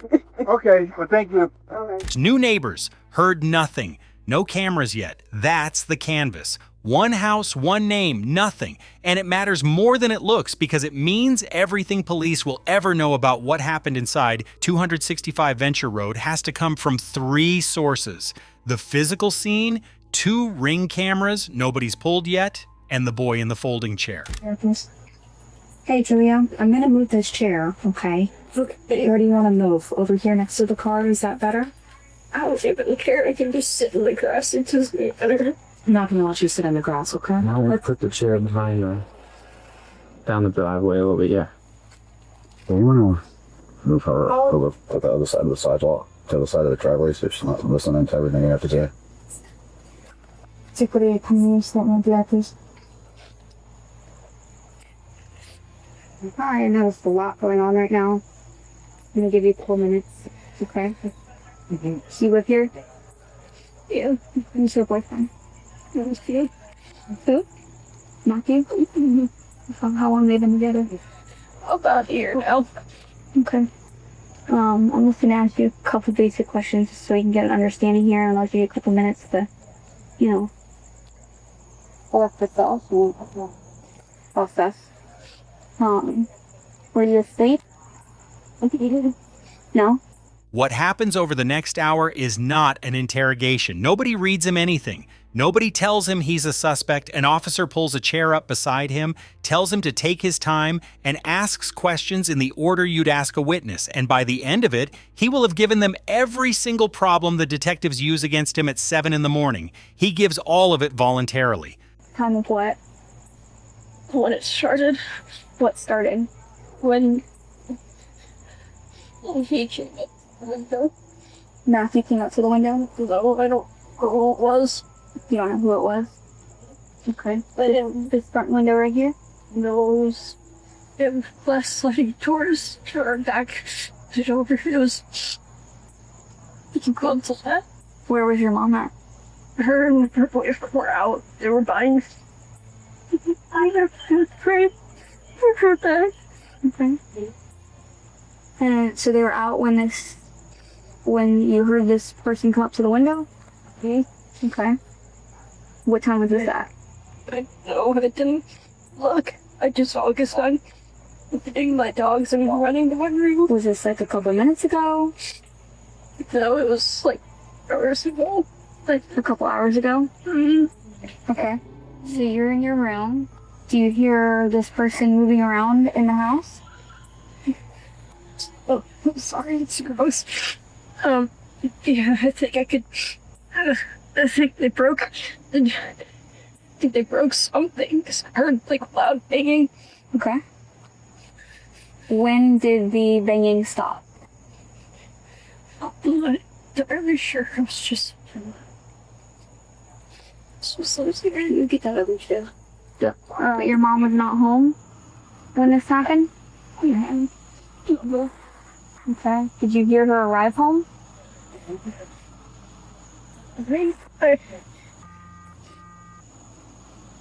I was in the room and. You think what? I was in my room and it was so loud.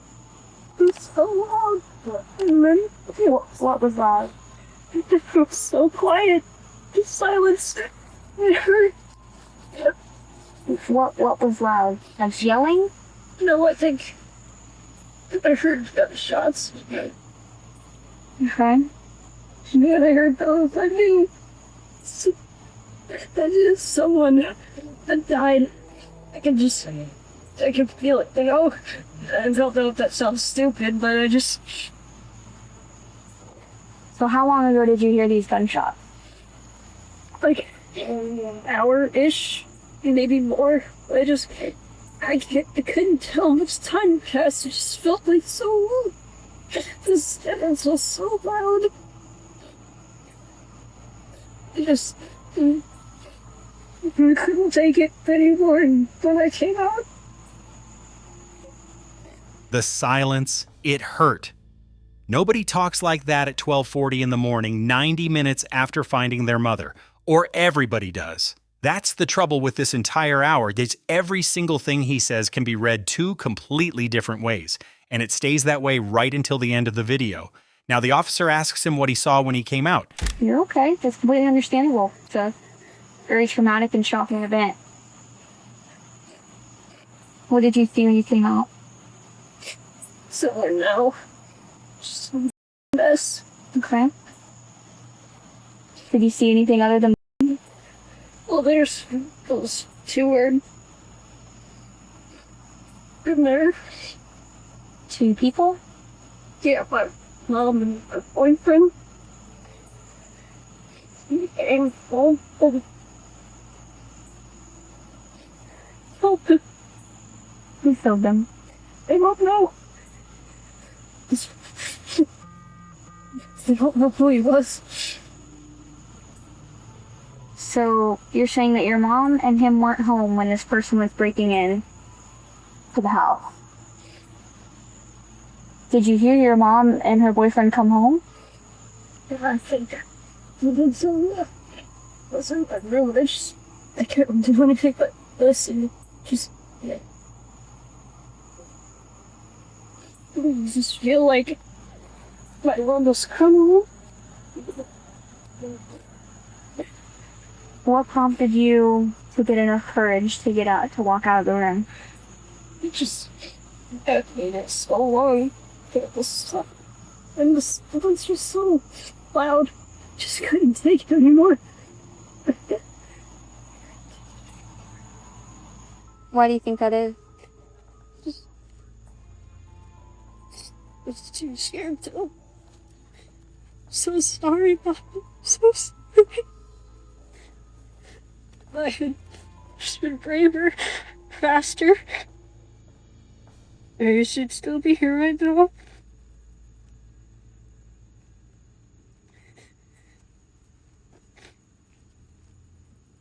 I'm sorry. I'm so sorry.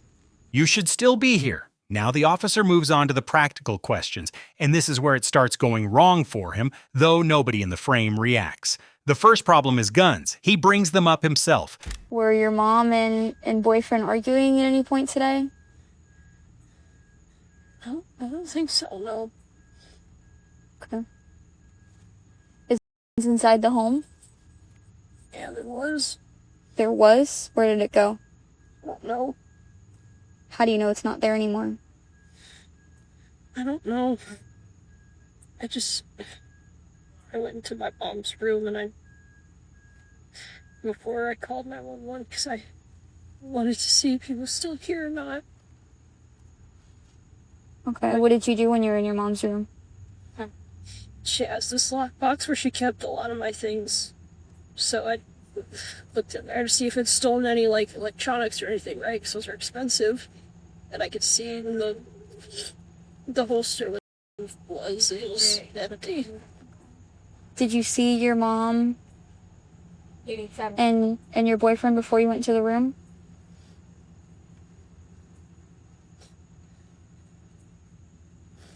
At that time, they were already...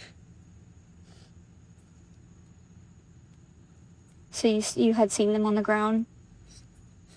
And then you went into the room? I had to make sure he wasn't still here. Okay. Did you also see if there was a gun? Like another gun? Yeah, well, you said that there was a gun in the house. Well, that was my mom's. Okay, so where would that be? The lockbox. She had a lockbox. It was black.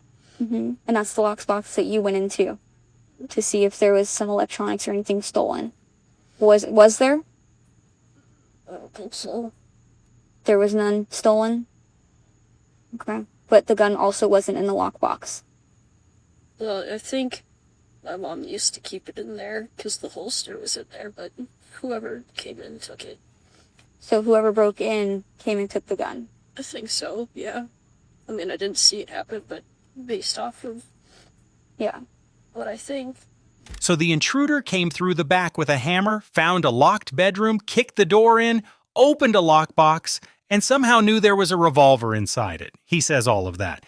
Now the officer asks him something ordinary, whether he texted his mother while she was out. This is the one. Of everything said on that driveway, in that house, and in the interview room, this is the moment where the story stops being a matter of belief. Because a phone doesn't remember. It logs. Is that your phone? Well, Mom bought it for me, but yeah. Okay. Sorry, she's on the phone. This is what you use to, contact Mom and and everybody.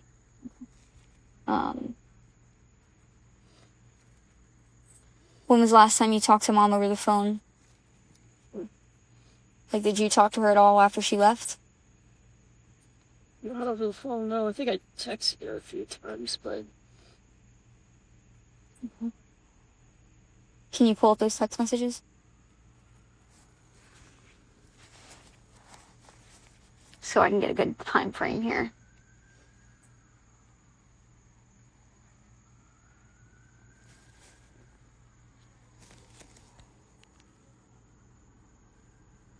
I'm not exactly sure. It might have been really way off, but I wasn't paying attention at the time.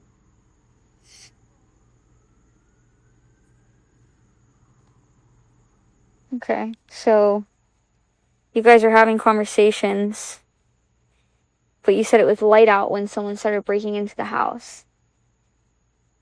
But these text conversations are happening at 9:15 p.m. I'm not exactly sure. Maybe it was like sunset-ish, I don't know. Okay. I wasn't paying attention enough. I was just... I guess they, like, survival adrenaline or something. I don't know. A lot of the details were kind of hazy. Okay. So is the window broke? No, well, the back one is. The slider is? Okay. Run it forward. He says the man appeared at the sliding door while it was still light. He says the man was inside for an hour before his mother came home. He says he waited another hour after the shots. Sunset in Palm Bay on July 6th was after 8 o'clock. So on his own timeline, that intruder is at the glass no later than 8. His mother walks in around 9. And by 10:30, it's over. But he's texting her at 9:15, which means either the man wasn't there yet, or she wasn't dead yet, or he wasn't hiding. The officer writes the number down and then asks about his hand. Julia, I'm just confirming you don't need any medical attention or anything, right? No? Okay. What happened to your hand? Oh, that's an old scar. An old scar? How'd you get that? I think one day, I was coming home from just going out on a walk or going somewhere, and I broke the window to get in because the door was locked and Mom was home. Oh, okay. How long ago was that? Yeah, a few months. Yeah. What happened to your hand? Just an old scar. Did you get into an accident or something? One day I'd come home from doing whatever I was doing, and I forgot my key, and Mom wasn't home, so I just broke my window and got in. You punched the window? There's no rocks or anything outside? Not that I could find, but it's not like it's like hurting or anything. It's just still recovering, I guess. How long ago did that happen? A few months. Can I see your hands? Go like this.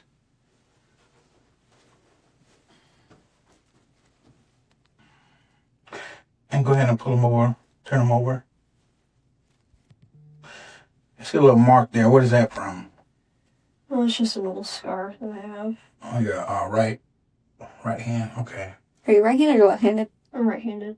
He broke a window with his hand to get into that house once before. Now the last stretch of this hour. The officer walks him through everything he touched after he came out of the bedroom. And one answer in here is going to matter more than all the rest. Listen for what he did in the kitchen. Where did you see blood? Like, in front of my door. Okay. So, it's like the first thing I see as soon as I open up my door. Okay. Did you see like a pile of blood? Did you see like drops of blood? What kind of? Started off with drops and then Okay. flipped in the bathroom. Okay. Did you go inside the bathroom? What did you do inside the bathroom? I think when I started to look around, I kind of panicked a bit and like hyperventilate, kind of trying to figure out everything that had happened, so I kind of went everywhere. Just trying to I guess, see if he was still there and how it happened, I guess. Because I think I went in the bathroom, and then I walked out into the living room, and then that's when... So what did you do when you were inside the bathroom, though? Nothing really, I just kind of...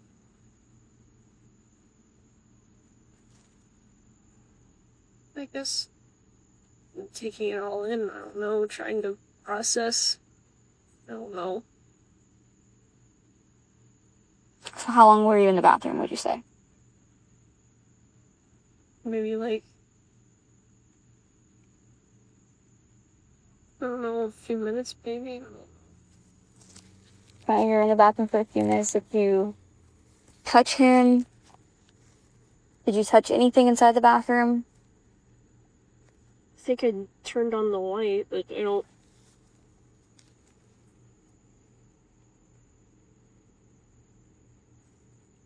I think so. I mean, a lot of stuff was bloody and... Did it look like he was breathing when you looked into the bathroom, Matt?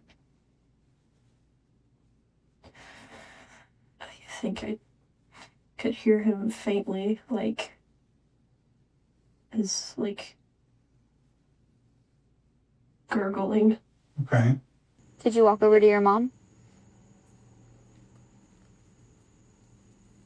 And what did you do over when you were by your mom? Cried. Okay. Did you touch your mom? I don't think so, no. I didn't want to... touch things. Just didn't want to touch their bodies or on the ground and stuff, and I didn't know if it would make things worse. I didn't know what it would do. What do you mean by make things worse? Well, I didn't know if, like, it would hurt, or if, like, I don't know if they were already, I don't know. Make what worse? Oh, wait. Would hurt you or hurt them? Or her? Yeah, I didn't want to, like, I don't know, put her through more pain by, like, moving her. I don't know. Okay, was she breathing when you saw her? No.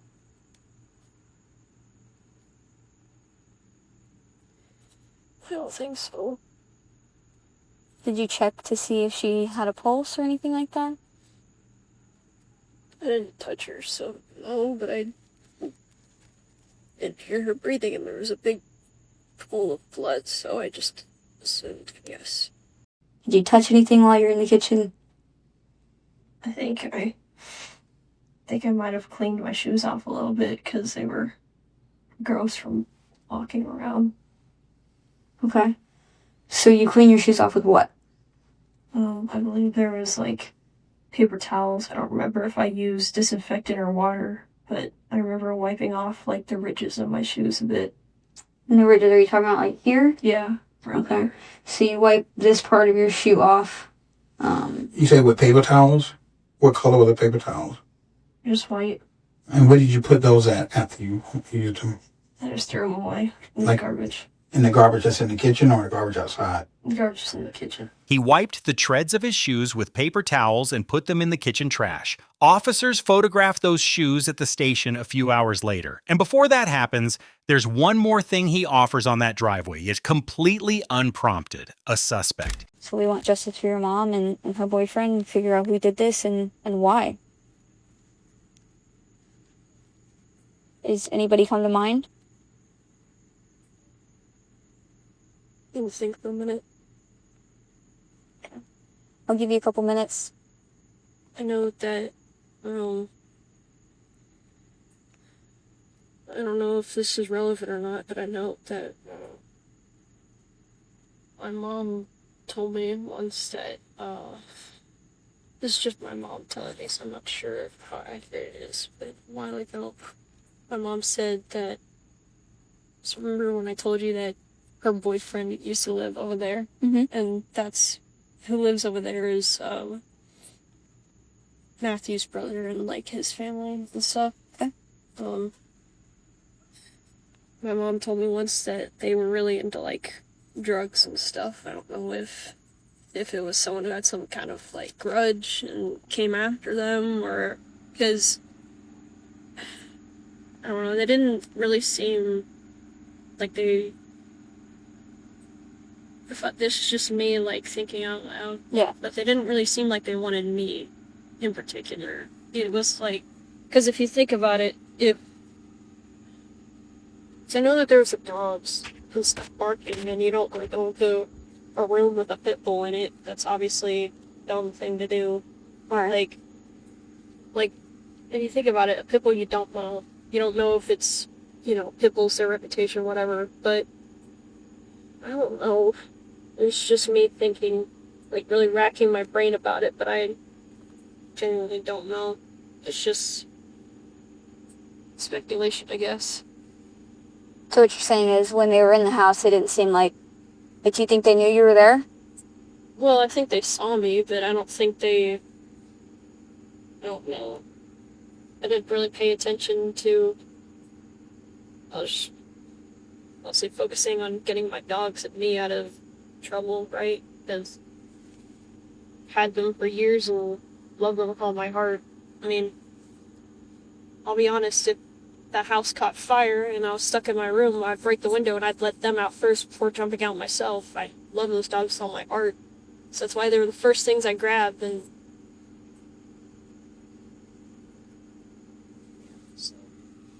So you think he saw you grab the dogs and go in your room? I think, I'm not sure, but I wasn't, like, trying to look at this. Sorry, voice crack. I think he might have saw me. I mean, it is a fully glass.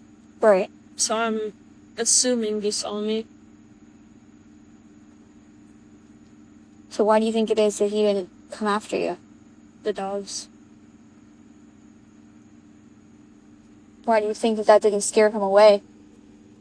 Because they were in my room, yes. Because they weren't, like, in the house to, like, chase him or something. I don't know. I take it the dogs are still in your room? Yeah. Okay. Alright then. I'll give you a couple minutes to ponder if you can think of anybody else that would break in. I know, one time,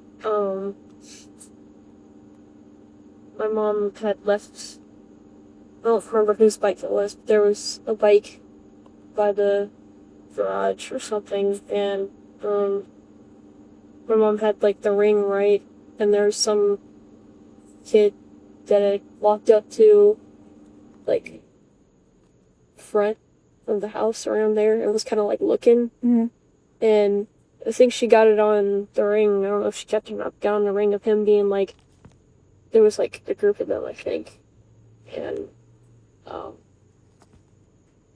one of them was like, hey, should we take the bike? And the one by the front was like, nah, and they walked off.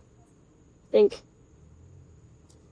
he was one of our neighbors down there, but my mom did, like, go down there and talk to him and be like, hey, I saw you were by my front door, did you need help with anything?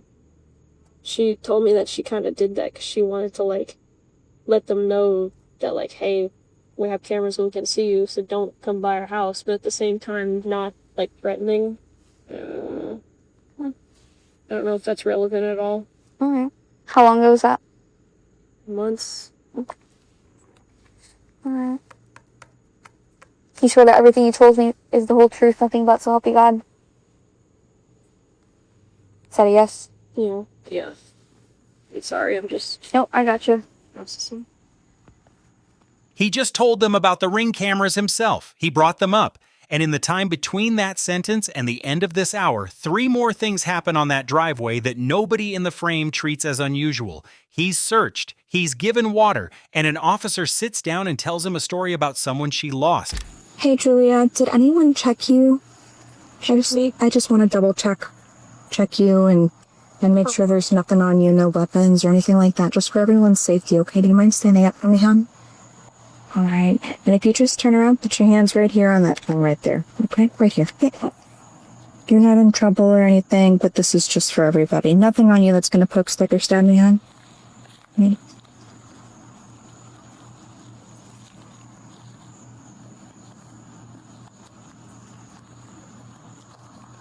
How old are you? 16. You got a Heritage? This is Heritage's area, right? Yeah, she's homeschooled. Homeschool? Are these your AirPods? You use those a lot? Yeah, I'm like really fucking for like just a super or something. Oh. You use them to go to sleep or anything like that? Yeah, I'm like listening to music. Yeah. Music calms me down a lot. I used to do that a lot, listen to music before I went to bed. Fall asleep with my headphones in my ear. Are you on the ball or anything like that? Yeah. Yeah. Does it have underwire in it? Well, I don't think it has wires in it, no.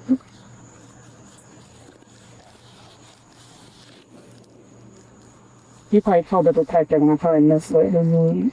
Did you just come home? Wait, honey, you're good.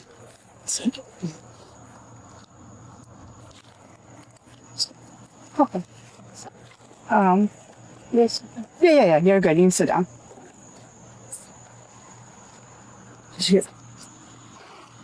You're good. The parents just like to. Okay, thanks, son. There's something we do with everybody on these type of things to make sure everybody stays safe. Mm.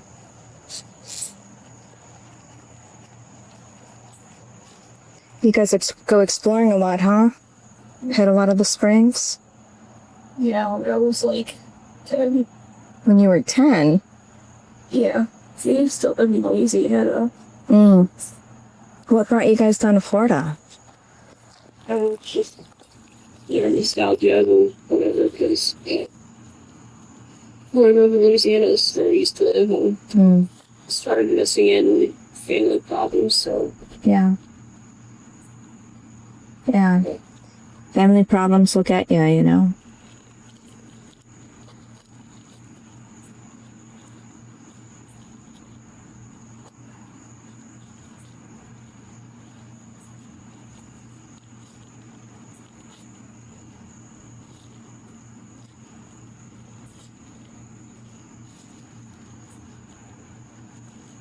Did you guys go out to eat for dinner or anything like that tonight?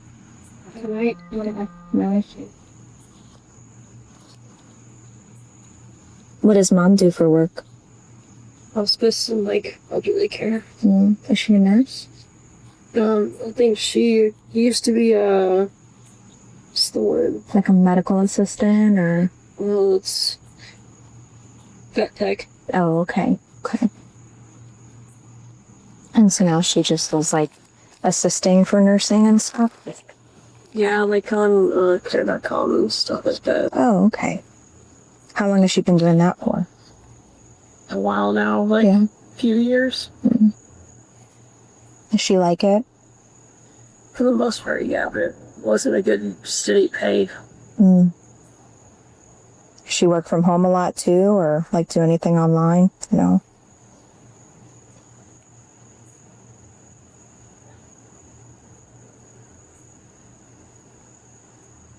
Do you have a girlfriend or a boyfriend or anything around here? Anyone that you're dating? Not handsome enough for that. Stop it. You can't be so hard on yourself.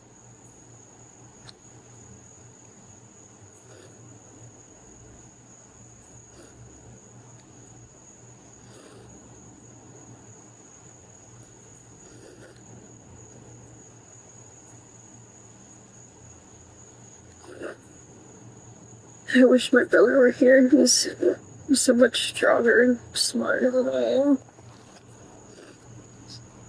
Well, what does being smarter have to do with it? I'll just feel like whatever I do, he can do 10 times better. Well, I have learned that we all have our own strengths, even if we don't realize them, you know? And You may think he's stronger and you may think he's smarter, but I'm sure he thinks the same thing of you.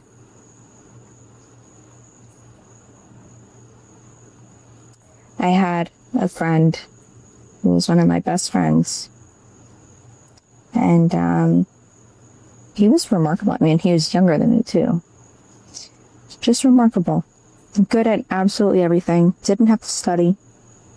Just succeeded in every part of life.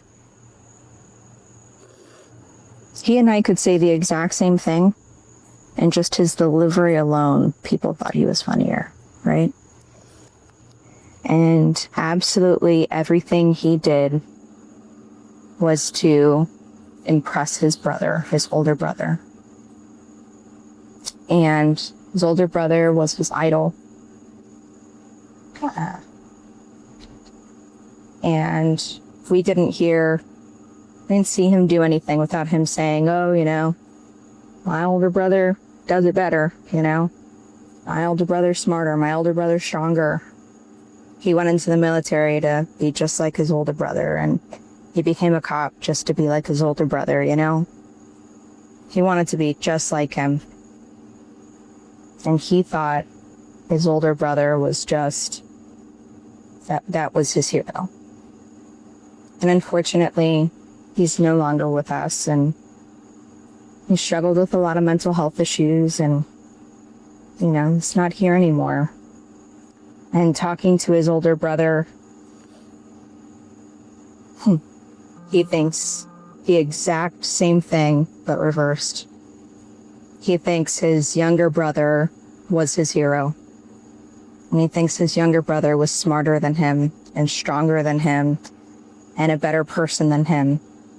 And he did everything in the hopes that his younger brother would think he was cool, and he was smart, and strong, and funny. And he didn't see himself the way Clayton saw him. And so, if we could see ourselves through the lenses of other people, we would be really amazed at what people see. You've got to start thinking that way about yourself. You are so much more than you give yourself credit for. You are so much more than you give yourself credit for. That's said to him at roughly 2 a.m. by an officer who has been inside that house. Everything after this point is procedure. They're going to move him to the station because it's hot, and because the crime scene team needs the driveway, and because there's blood in one of the patrol cars. I'm sorry, I'm crying so much. You don't need to apologize for that.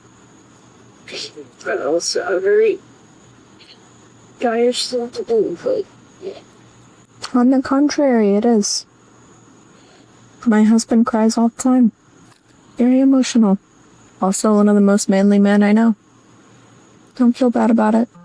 We all have feelings.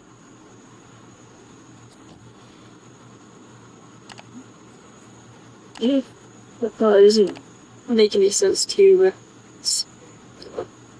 trans, so that's why I'm saying stuff like that, I guess. Of course it makes sense to me. What do you prefer to go by, then? Well, I was talking to my mom about it, and she said, if you had been born a boy, I'd would have named you Jasper. So, this kind of thing I'd taken up. Jasmine?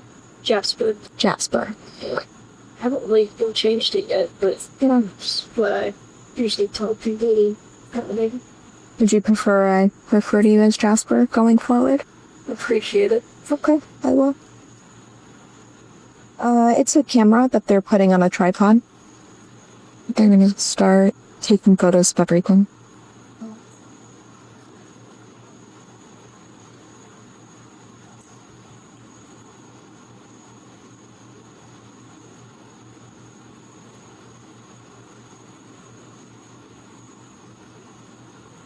Things that nobody I know in the area can take me. We'll find a place for you, I promise.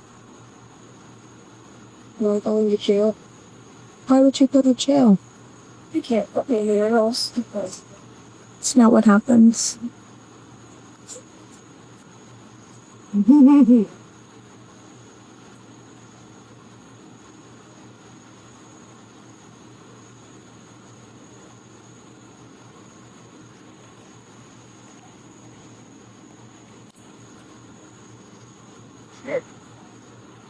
Do I put your drink on the car? Hmm? Do I put your drink on the car? In the car? The water. Yeah, that's fine. You want to put your drink in the car? We'll just... So that's what the detectives are going to start working on. Right now, I'm here to make sure that you're safe and getting everything you need. So, anything you need right now, I'm here, okay? So we'll make sure that you're taken care of and make sure that you go somewhere safe and, that you'll have everything you need, okay? Maybe just tell me, like, a funny story about, like, your first job or, like, your first program or something, so I can at least tell you that this isn't happening. Yeah, of course. It's okay if you don't want to, but My first job, official or unofficial? either for anything. My grandfather was born and raised in Spain, moved to Cuba when he was 13. And So I can at least pretend that this is the proper experience. They're moving him now, and the conversations the officers have while they load him into a patrol car are about logistics. All of them except one. Okay. Because it's so hot and everything like that, we're going to transport her to the lobby. You're going to follow Travis since you have blood in your car. And then Dalton's going to work on getting your car clean. And I'll stay 10-12. Yep. Okay. And all my stuff. All right.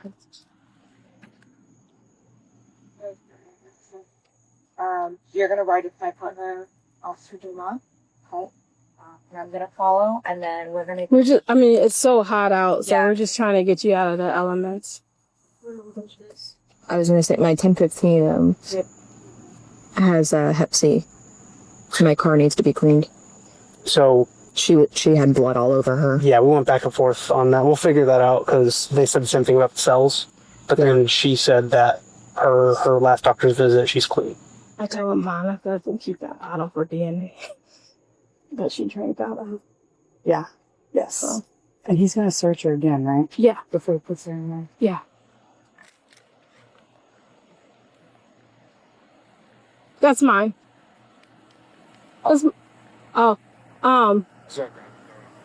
Huh? What's this thing around? It's already back for it. Floated away. Is that her daughter? Yeah, Monica just put it there.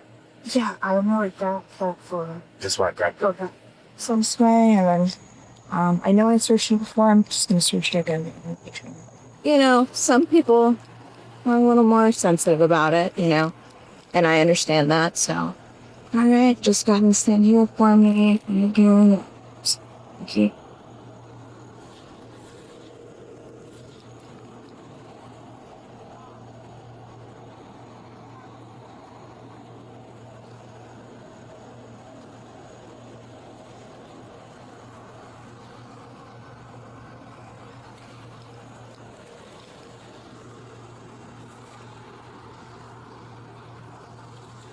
Ready?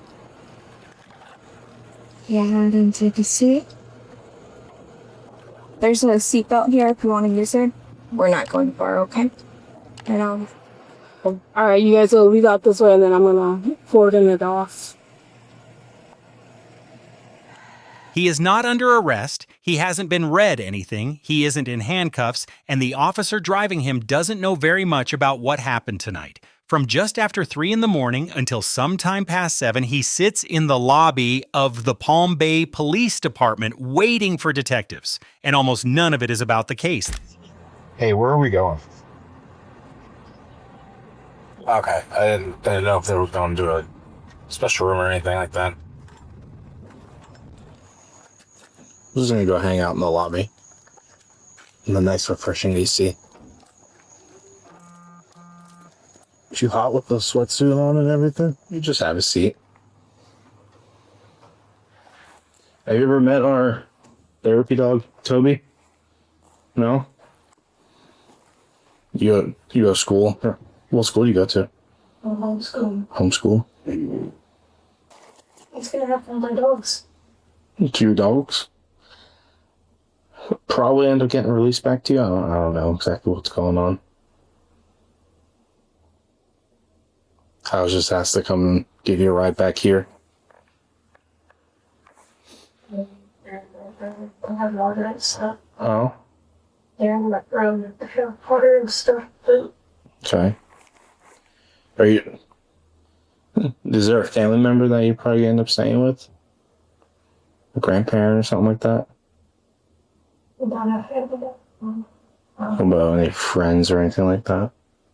My mom had an old friend. I'm in good standings with her, maybe. So if they're okay with you taking the dog over there too, then that's probably what would happen. Other than that, the only other thing would be like animal services. But that's that's the last resort. There's nowhere else for them to go. So they would just hold my dogs until I could take them back, or They would. Or until somebody was able to come and pick them up. once they get adopted out by other people? No, just because they take the dogs, they don't always put every animal up for adoption. Oh. But we always try to find family to come take care of the pets first before animal control just puts them out there. The first question he asks inside a police station is about his dogs. And over the next several hours, 3 different officers rotate through that lobby to sit with him. None of them are working this case. They've been assigned to keep him company, so they talk about what people talk about at 3 in the morning when they've run out of things to say. What show is that one? Oh, it's My Hero Academia. It's an anime. I don't really watch it anymore, but I used to really be into it. Yeah. I haven't watched anime in a long time. I think Naruto was the last one I watched. Yeah, I get that a lot from, like, people in their 20s and, like, 30s. Yeah. That's because life happens and you don't get to watch as much. Mm-hmm. When were you born? 2008. Okay. How old are you? 16. You got your license yet? No. No. I have my learner's permit, but I don't have my license yet. When you get your license, what kind of car do you want? Honda Civic. Honda Civic? Mm-hmm. Anything special about it? Sports package. Okay. You gotta have the wheels all cambered out where you're riding on the side, basically on the rims. Maybe. I'm probably just gonna get, like, a little spoiler on it or something. Yeah. My first car was a Dodge Stratus. Is that a truck or? No, it's do you know what Chrysler Sebring is? Mm. Oh, it's kind of an old lady car. Oh. But it was in good shape and it was cheap, so it ran good until I crashed it. So what kind of stuff do you like to do when you're not dealing with the agony of school? Sleep. I draw sometimes. Okay, what do you like to draw? Just random things. Usually, like, characters from, like, other things that I watch or play. Like, have you heard of Five Nights at Freddy's? Yep. I usually draw, like, animatronics or stupid things like that. Okay. You want to be an artist? Is that something you want to do when you get older? I'm not really sure. I might be, like, graphic designer or, like, I've been thinking about, because my mom really wanted me to, wildlife enforcement. Or like FWC? Mm. Okay. Because, like, throughout my entire life, I've always been very, what's the word? Like, I guess passionate or, like, concerned about the planet, I guess. Mm-hmm. even when I was like 10, 5, I would always care about like make sure I recycled and things like that. I used to read the National Geographic magazine things that would come once a month, and I would eat it up. But even to this day, I still do care about like nature and stuff, because I mean we do a lot of shit to harm it. Yeah. One day it's not gonna be able to recover itself. Yeah. I mean, if you think about it, why do you think Elon Musk is pushing so hard for going to Mars? Yeah. But, you know, we have to conserve what we have here. So you said that was what your mom wanted you to do. What do you want to do? I mean, I kind of want to do it. Like, when she told me about it, it sounded cool, but I'm not really sure what I want to do yet. Maybe something in engineering. I don't know. You said that was what your mom wanted you to do. What do you want to do? Present tense. She's been dead for about 5 hours, and it keeps going like this for a long time. Just based off this quick little conversation, it sounds like some sort of digital design is where you're kind of aiming. Yeah, somewhere in that arena, hopefully. They're an important part of the team, because I took some engineering classes when I was in high school, and you know, you have your research team where they look up all the information that you need, all the products you need, and then you need that digital design team to draw it all up.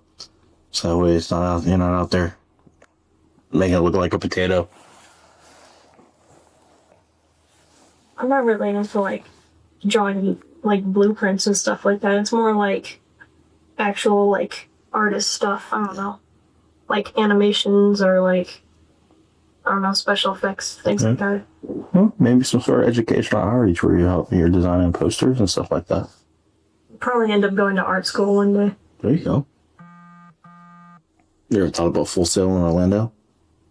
Not really. I think I was about to take a class dual enrolling in Eastern Florida. Okay. It's like right down the road from here. Yeah. Yeah, I was never that smart to be able to dual enrollment stuff.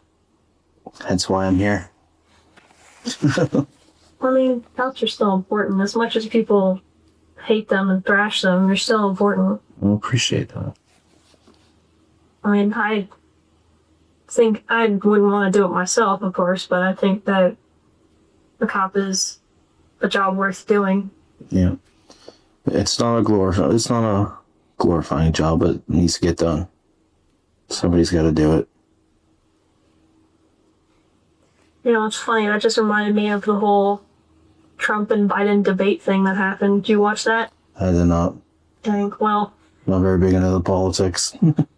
well, if you watch it, my God, it's a whole headache to watch. Sounds like two kids fighting. Oh yeah, I've seen clips of it online, but I didn't sit there and watch the whole thing. Yeah. I got some friends that did. Like, okay. Yeah, and they just blow you up about it and you get like the highlights. Yep. I think the one I've seen the most is them arguing about golf. Oh yeah, because he was like, oh, you have to be like physically strong and mentally strong to do that, and blah blah. Because they were arguing about like age or whatever. Yeah. Because they're both old as hell. What happened to your hand? Oh, it's just an old scar. Did you get into an accident or something? One day I'd come home from doing whatever I was doing, and I forgot my key, and Mom wasn't home, so I just broke my window and got in. You punched the window? There's no rocks or anything outside? Not that I could find, but it's not like it's like hurting or anything. It's just still recovering, I guess. How long ago did that happen? A few months. You know, it's funny, I get asked about this a lot. Everyone usually always comes up with the snarky response, oh, who'd you punch?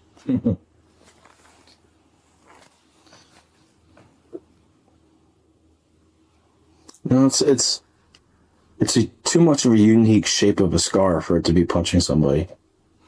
I think, but you never know. You know what's funny is that a lot of the time people think it's like a tattoo or something. I'm like, what would this be a tattoo of? And they're like, I don't know, a smiley face. And I'm like, why would you think I would get a smiley face on my middle knuckle of all places? Like, that's weird. Yeah. I would never get a tattoo on my hands. I've been seeing that a lot lately. I think that's a new trend. People just getting hand tattoos. Yeah, hand, face. Oh my goodness. Nope. If I can't put it somewhere where I can cover it up. Yeah. First tattoo I'm probably gonna get is paw print of my dog, Which one? Nina. Okay. So it's gonna be a small tattoo. Yeah, it's gonna be a little tattoo. I'm probably gonna get it like on my ankle or something where my stocking covered up. Yeah. Yeah, because Nina, she has been with me since I was like 11, 10-ish. She's been with me through a lot, and she actually is a certified emotional support dog, so...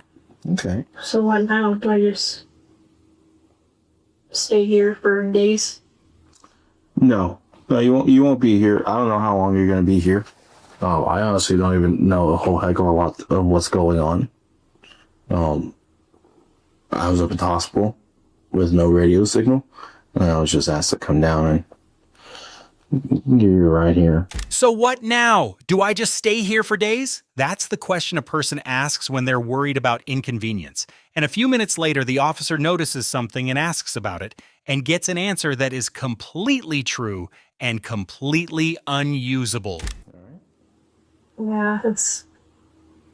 I don't know what's up with my ears. Kind of messing with me. Did you get in the ear or something lately? No, I think the loud noises kind of mess with me a little bit. Hoping it goes away by tomorrow. Yeah. So how long has it been going on? Hours. A few hours. Mm-hmm. Are you listening to music too loud or something? No, it's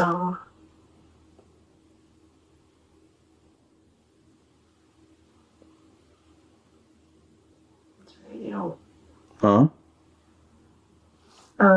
It was the loud noises from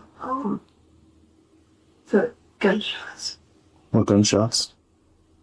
back in my house. All the it's been happening there. So you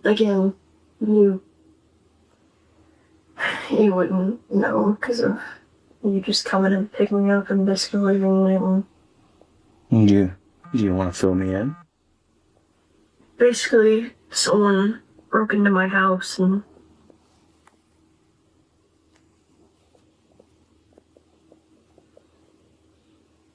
some things happened and some loud. So yeah, I think that's what's making this ringing. Hopefully I don't have tinnitus now. Yeah. I mean, I don't think I do, but it might just be a little bit of backlash I might have for a day or two. What I'm hoping. How close were you to the gunshots? I was in a different room, but it was still loud enough. Must have been a pretty big gun though. Not really. It was just... I think it was with... I think they took the one that was in my mom's room. I'd be 100% sure, but I think... What kind of gun did your mom have? I don't remember, but it was like a handgun, and on the standard of handguns, it was pretty small. Like, smaller than that one. Okay. Like half the size of that one. Does she have any funky color one, or like a turquoise or pink one, or anything like that? No, it was just silver, I think. I don't know. Alright. I don't remember it having any fancy colors to it. Ringing ears hours later from being in a different room with the door shut. Nobody in that lobby has any reason to think about that sentence twice. The people who are still standing in the house. Meanwhile, the shift changes and the conversation gets longer and further from anything. Remember back in like 2020 when COVID hit and everything was insane? Mm-hmm. That was crazy. It was a blessing and a curse. Because I bought my house up there before COVID. And then after COVID, I sold it for double the price. Oh, nice. It was nice. Worked out good for you. Oh, yeah. Got that 2% interest rate. Wow, what a night. It's been busy. Sorry to kind of like add more to your plate. Why are you apologizing? I don't know. Well, I get that a lot. I guess I just have a habit of doing it. Yeah. Hold on, wait, did you hit the lady over there in Malibu earlier? That's where I was at. Somebody got hit by a car. Was it you? Okay. You apologized, so I figured I'd ask. Oh, sorry, I did it. You and your Honda Civic. I thought I saw a Honda Civic leaving the area. Yeah, me and my Honda Civic hit an old lady. Mm-hmm. And then Spoiler and everything. Didn't even stop to check if she was fine. Yeah, I did that. Wait, it was you? Yeah, it was. Yeah, I'm the criminal here. So is she like actually okay, or like she? I don't know. They were still doing a lot of work on her when I left the hospital. Damn. Hope she's all right. Yeah, hopefully she pulls through. Do you know what ethnicity she was? She was a white lady. Okay, because I was about to say if she was German, she's good. If she was like German or Russian or any of that, she's pulling through. Well, blue is my favorite color. Yeah. So I guess it was destiny that you found that paperclip. Wow. And cherish it. Put it in a time vault. 10 years, you got pulled back out. Oh, yeah. Remember? Yeah, I don't think I want to remember tonight. To be honest. Sorry. You know, when I was like 11, 10, 9-ish, somewhere around that age, I actually broke my wrist. Yeah. That sucked. So, like, for half a year, yeah, it was like around half a year. Other kids, it's more like 9 months, but mine, for some reason, kind of grew back fast. I think it's because I mostly, like, fractured it instead of, like, actually breaking it. So it filled up faster, thank God. But I was doing what dumb kids do, and I had this old buddy, and I was on, like, a scooter, right? And his driveway had, like, this awesome, like, what's it called? Like a hill thing? Mm-hmm. But it, like, went down at a super sharp angle. Like, when you came out of his driveway and, like, onto the road, you had to, like, hit the brakes for when you're going down, because it was, like, an insane downturn. But it was actually kind of funny, because when I was riding around on it, before I decided to do the dumb thing I did, I had used the brakes, because, you know, like, scooters have that little plastic panel that you push against the wheel and it makes it stop. Mm-hmm. So, like, I was on the scooter, and I pressed that to stop one time, and I had felt myself go forward, and I was like, oh, I need to be careful of that, because it's actually really stupid. The reason that I broke my wrist instead of hitting any other place is, listen to this, I didn't want to ruin my handsome face. I didn't want to land on my face and ruin it, so I made sure. Sacrifice my hand. Yeah, I'll sacrifice my hand. That's literally what I did. God, I don't even cry. Like, it's so weird. I just started, like, hyperventilating, obviously, because I'm trying to get the wind back. And my mom comes down, kneels down, and she's like, "Are you okay?" And I'm like, uh-huh. Because the reason I did that, the reason I didn't cry, I was so determined not to cry, and I didn't shed a single tear because my buddy was coming, and I was like, oh, I'm gonna look weak, I'm gonna look like a dumbass. So I couldn't risk my ego being in the slightest bit fractured by crying in front of my buddy. So I was just kind of like, sounds about right. Okay. And I just, like, walked up to the house like this, like limping, get up to the house. And then my mom put new skin on both of the road rashes. That hurt like hell. Felt like your mom just stood there like a gallon of it. Just... Oh, yeah. She, like, I think she used the spray, so it was, like, fast and over with, and she was honest with me. She was like, okay, I'm gonna hurt you. And then she didn't say it like that. She was like, this is gonna hurt. But that's, from my eyes, that's what it felt like. Because I'm in pain, now I'm gonna go through more pain. Yeah. and I'm in pain as I'm trying to hide my pain from my buddy, just suppressing all of the crying and the tears. But what really sucked the most is taking a shower that night and like getting myself dressed with like one hand. It was insane. So like I actually slept with it, and then the next day, that's when my mom was like, okay, I think we need to take you to the hospital, because she thought it was framed. Like, when I was a kid, I was very like, it was almost a phobia how scared I was of like the idea of surgery, because it's like people cutting you open and going inside your body, and like, I guess it was a good thing, 'cause like mixes stuff, but at the same time, the thought of a blade slicing me open just rubbed me terribly wrong way. He is a 16-year-old telling scooter stories to police officers at 4 a.m, 6 hours after his mother was shot. And then the door opens and somebody comes in to take his shoes. I just gotta take some pictures of your shoes, and then I'm gonna take those, and then I've got some really fancy booties to replace those.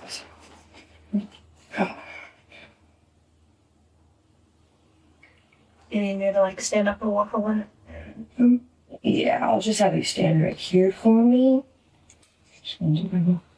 Fine.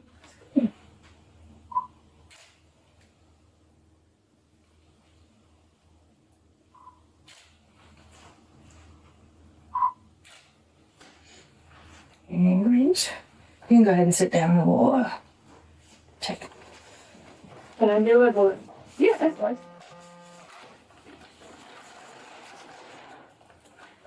Take my socks off too, or? No, you're fine now. You're fine. Keep your socks. Will I ever get those back?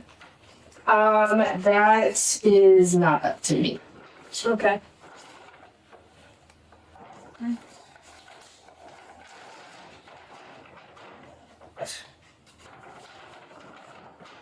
Got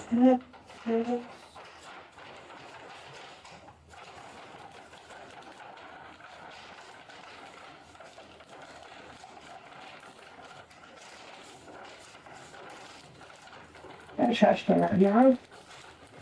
Yeah. Okay. Stop it. Thanks, guys. See you. There's one right there.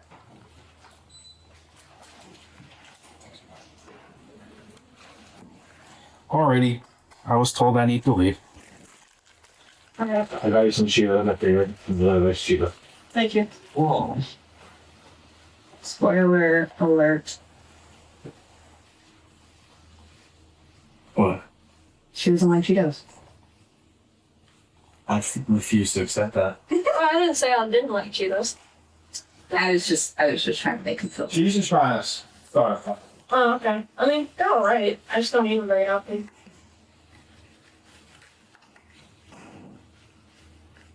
Feel ridiculous. No one's judging you, I promise.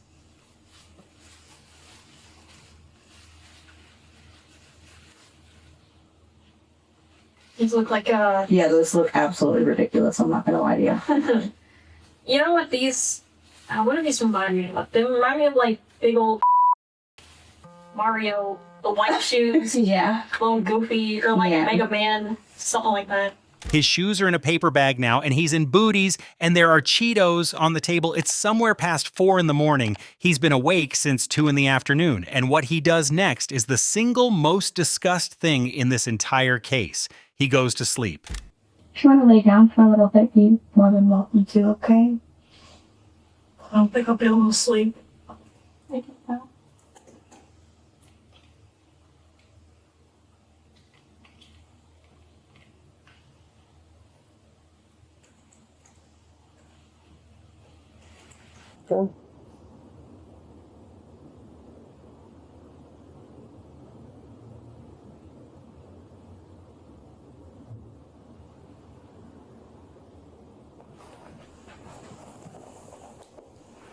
Do you want to sit on this couch so you can lay down and be more comfortable? No, scrunch myself up. I'll scrunch myself up. One of the old football coaches, Aaron Parr, a little bit. So, We haven't had any hits on it yet. Yeah. What's going down with it? But you want to hang out for a minute while I go to the bathroom? No, please, keep fine. You need a charger for your phone? Hmm? You need a charger for your phone? I need to sleep all the phone. Tried calling you earlier, it didn't. Yeah, I don't get the best service in here. Yeah. AT&T, huh?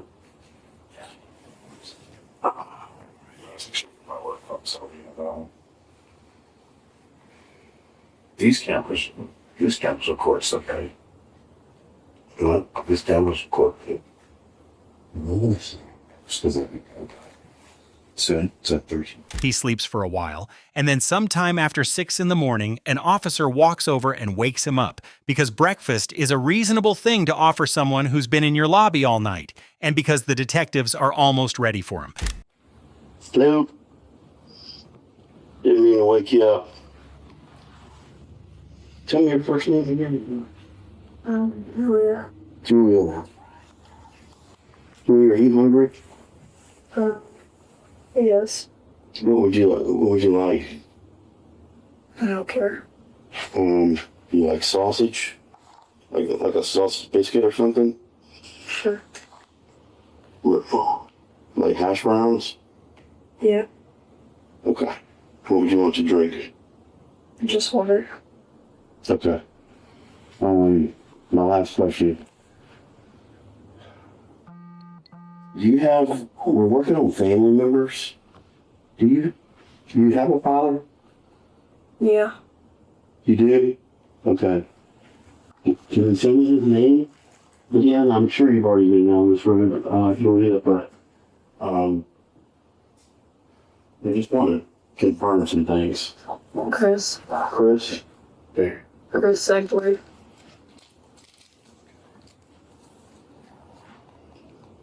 Can you spell his last name? Egler. Okay, right. Where's Chris live? Texas. You know whereabouts? Right by the border. Would you happen to have his address or know his address, by chance? Or what city he's in? I don't know his address. You know what city he's in? I never asked. Never asked? Okay. When's the last time you talked to your dad? Weeks, I guess.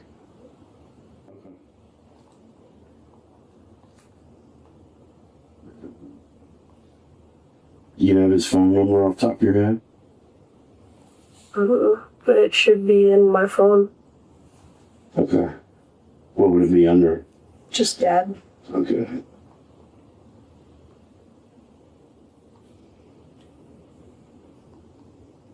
What about, I understand you might have a brother? Yeah, I have a brother. You don't really have a brother? No, I do. Okay. What's going on? What's your brother's name?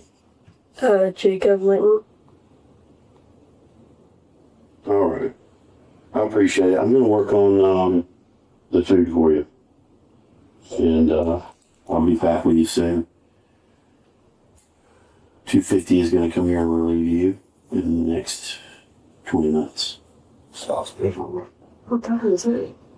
9. You've been here a while. Uh-huh. I'm sorry. It's okay. Don't you apologize for anything. Trying to get the TV to go for you, but there's no cable. It's just all static. So unless you want to listen to white noise. Yeah, in my half asleep, I could hear y'all talking.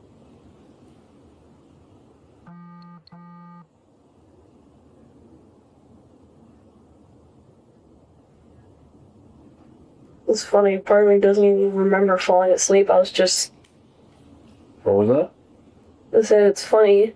Part of me doesn't even remember falling asleep. I was just not like that.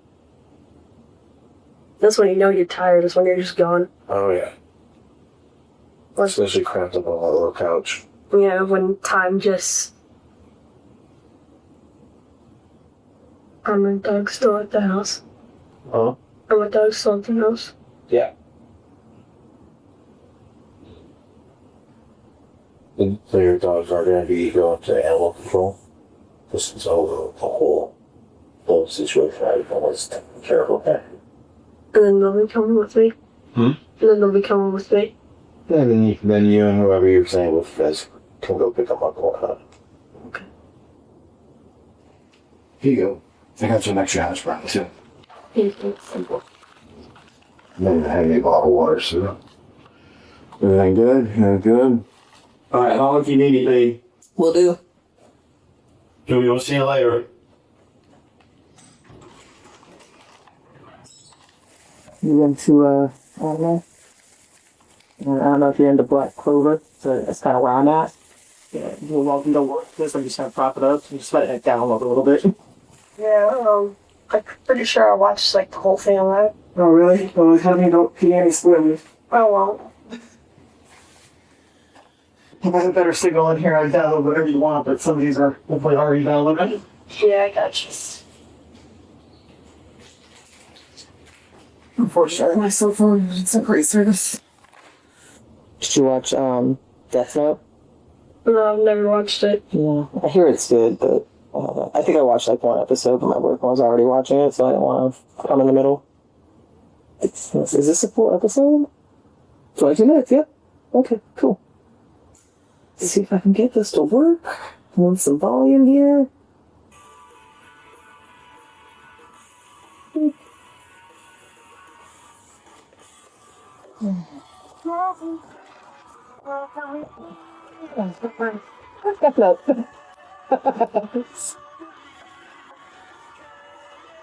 And if you want me to change, you think something, you just let me know. I'll try to find it. I like that guy. Yeah. He's cool looking. I like how he just yelled down. Like, yeah, I think he's like, he looked all evil, but he was like, oh. yeah, that's what I mean when I say that this is all just like a joke and high. But it's kind of funny how that makes like the dark kind of like theme of it mixed with like the stupid, like joking. I don't know. I think it's called like theatrical contrast or something like that. I don't know. I always like that because it helps keep everything out. Having finally made his dream a reality, he was overwhelmed, both by the magnitude of his achievement and by the...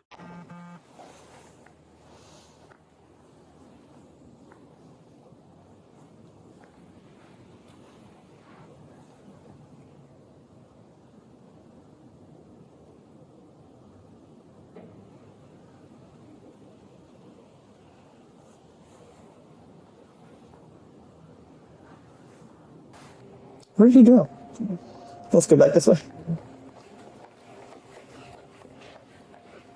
Yeah, that's a pain, yeah. I'm always going to the house.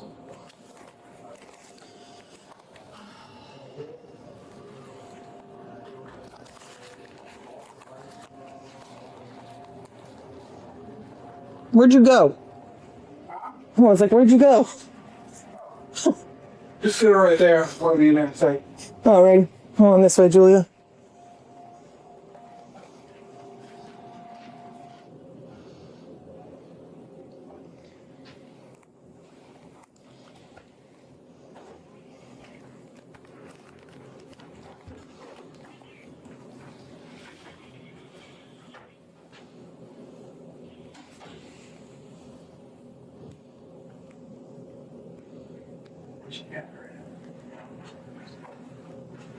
that chair. That one? Okay. Julia, can you switch this right over here to this black chair? No, you're good. I didn't know either.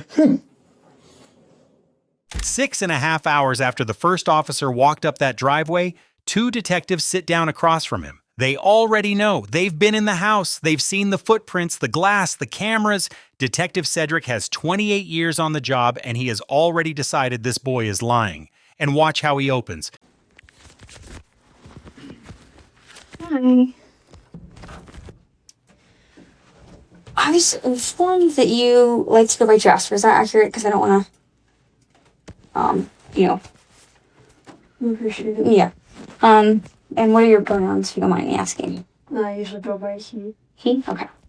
So obviously it's been a couple of hours, so, and you've been with us, so I gotta review this thing, your rights first, and then we can go through everything with you and figure out what's going on. Hey, Julie, Jasper, is that you want to go by? I'm Detective Cedric. I work with Detective Brown. You're in high school? What's the highest grade level you went? I'm in ninth right now. I'm sorry? I'm in ninth right now. Okay, so you know how to read and write? Yeah. Oh, okay. And how old are you? 16. 16? Okay. All right. Doing good in school? Yeah. Okay. Well, we talked to you on scene, so what we want to do is just go over some more things.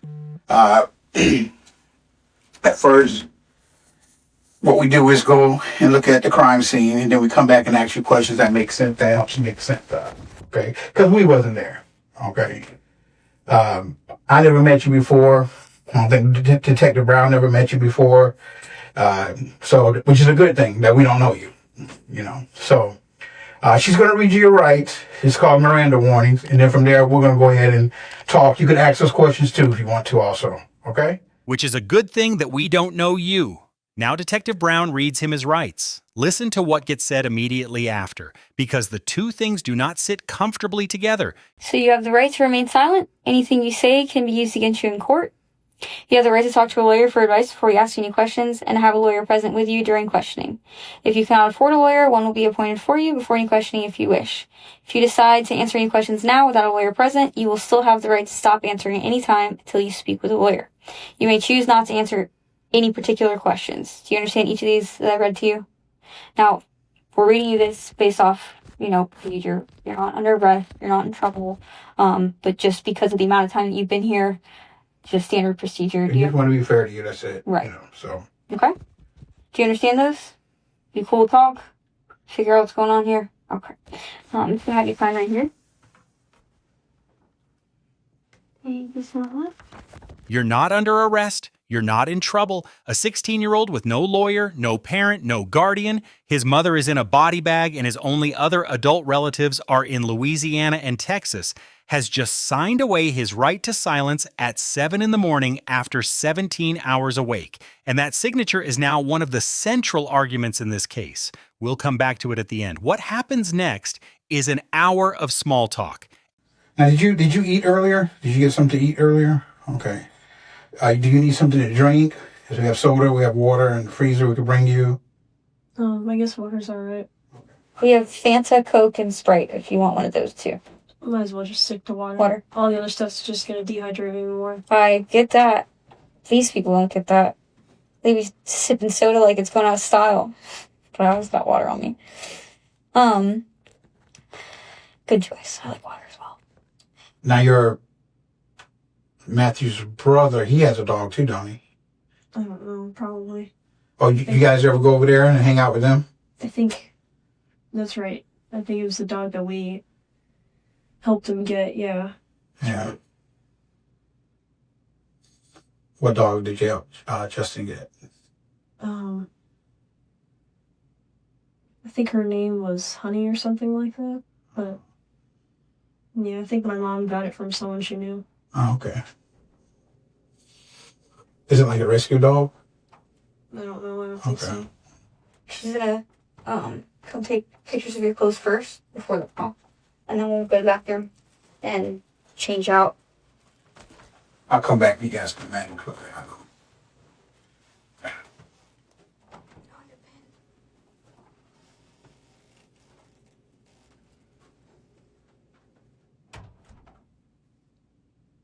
I see you like anime. Is there like I'm not very familiar with anime. Is there a particular show that you like? Or just kind of everything? Yeah. Yeah. What do you like about anime? I don't know. I mean, what does anybody like anything about cartoons? Great question. Like, is there something with cartoons that, like, draws your attention, you think? Is it the art? Probably. Okay. Is watching anime, like, where you kind of got your art interest? Probably, yeah. I take it that's what you like to draw. Anything else? Yeah. Anything else? Just like little doodles or whatever. Okay. Who's your favorite character? I don't really have one. There's just so many good characters. That's fair. Is it all from the same TV show? There's lots of different ones. So, do they do like Comic-Con for anime too, or no? Yeah. Have you been? I've never been. Have you like asked to go? Yeah. Like birthday presents? Yeah, I wanted to go. Yeah. When was the most recent one that you were trying to go to? I think the last one was last year. Where at? Probably around Orlando or Miami, I think. Have you ever been to Miami? I've been to Orlando, but I think I've been to Miami a few times. Yeah. It's fun. It's fun there. Obviously, the older you get, the more fun it gets. When you turn 18? I didn't memorize. You what? I didn't memorize. You didn't memorize when you turn 18? No. It's 2 years from now, so 2026, I think. Okay, you're 16. Okay, when's your birthday? When's your birthday? June 10th. Anime, Comic-Con, his birthday, his dogs, nearly an hour of it, and somewhere in the middle, a detective steps out of the room and comes back with something for him to change into. Can I go to the bathroom real quick before we continue with this? You have to use the bathroom? Yeah. Okay. I'll wait here. Go ahead and take. Let me make...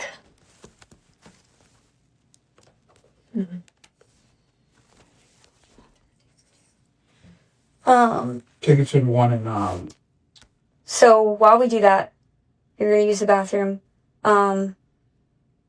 You mentioned that you were wearing the clothes that you were wearing previous, like all day long. Do you mind if we take those clothes since you had stepped through, like you said, you entered and walked into the bathroom where he was and then walked over to your mom? Do you mind if we take those clothes and we'll give you a little something that kind of matches that? And then we'll do that over in the bathroom. Okay, sure. While you're using? Okay.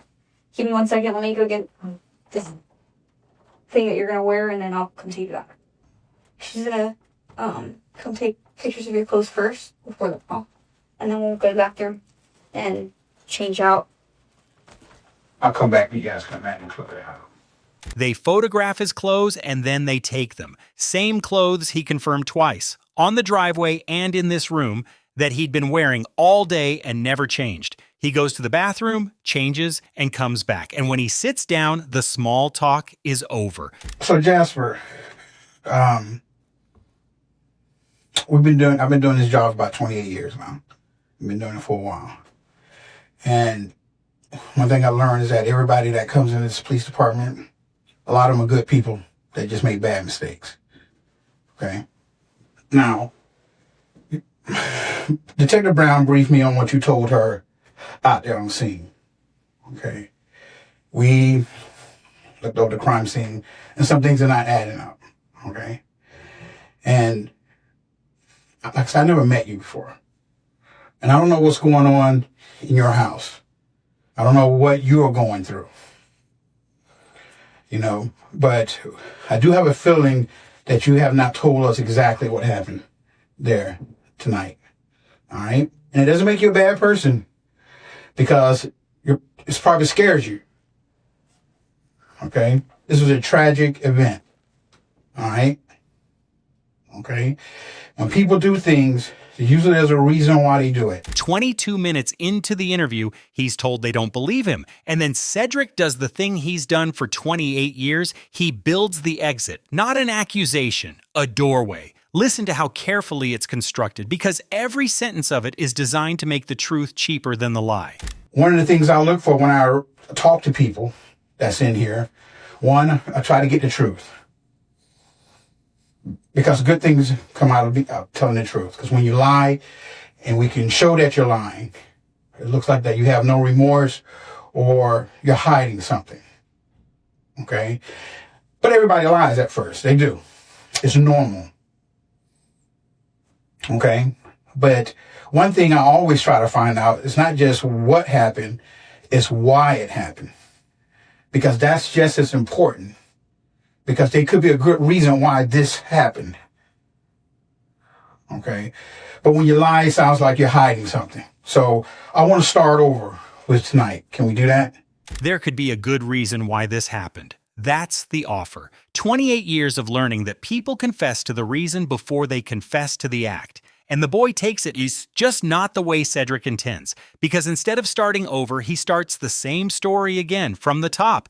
The unlocked door, the silver pin, the man in black and brown, word for word. So Cedric lets him run all the way through it. And then 40 minutes later, he stops him and puts 3 pieces of physical evidence on the table. He tells it again, all of it. The pin that wasn't in the door, the man at the glass, the hammer he knew was out there, both dogs into the bedroom, the shattering, the hour of footsteps, the front door, the yelling, 5 or 6 shots in pairs, same story, same order, same details. The third time in 7 hours, he does not change a single load-bearing fact. And then Detective Cedric asks to see his hands. Now, can I see your hands? Go like this.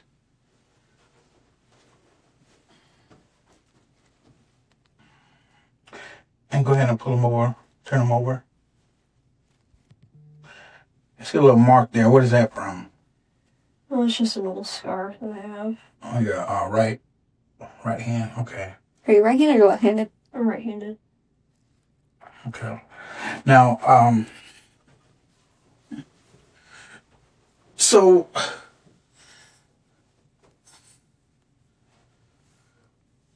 I think this is tough for you. Okay. To be quite honest with you, we don't believe that this is how this happened. Okay. All right. We've looked over this crime scene, and there's things in this crime scene that's not adding up with what you're saying. Now listen. If you did something in there tonight, and if there was a reason why you did it, okay? If there was a reason why you did it, we would like to know that. Here it comes. 4 sentences. Everything the last 2.5 hours has been building toward. Because I don't believe the story about someone coming into the house. Okay? There's evidence that shows that. We looked at your surveillance camera. Okay? We don't see nobody coming through that back door. Okay? We looked at your surveillance camera. We see your parents coming home through the front door. Okay? We see bloody footprints inside the dining room area in front of the rear sliding glass door underneath the glass. That blood should be on top of the glass.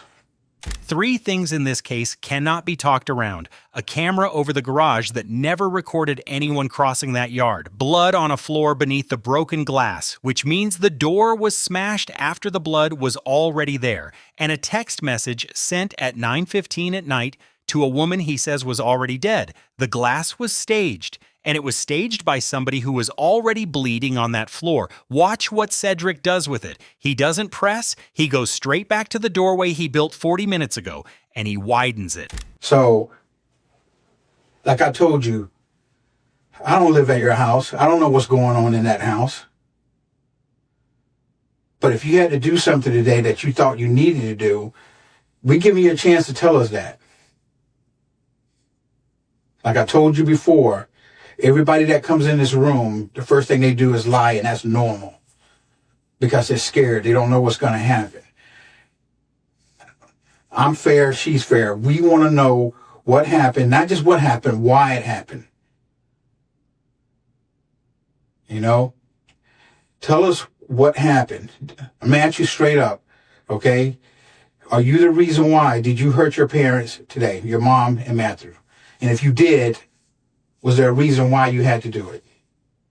Nothing. So Detective Brown takes it, and she does something Cedric hasn't. She names the reason for him. Remember the word he had to hunt for hours ago, describing the man on the bathroom floor. Coexisting. This is what it actually meant. We want to know what caused you to do this.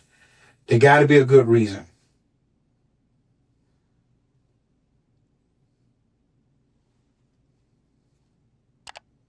You expressed to us, your frustrations with them misgendering you, them not accepting you, understanding you.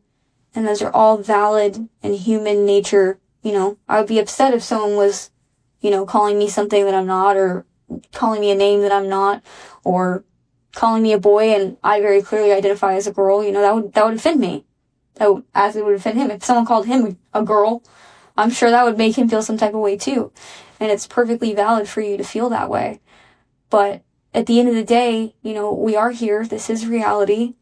He just laid out to you the things aren't adding up. And if there's something that took place between you guys and some sort of argument and they came at you or whatever the case may be, that's your story and that's your side to tell. But And whatever you tell us, we're going to try to confirm that, So, like I said, we want you to tell us what happened. Because we may have to go back out to the crime scene and look at it a different way. All right? Okay, Julia? Okay. Did you hurt your mom and Matthew today?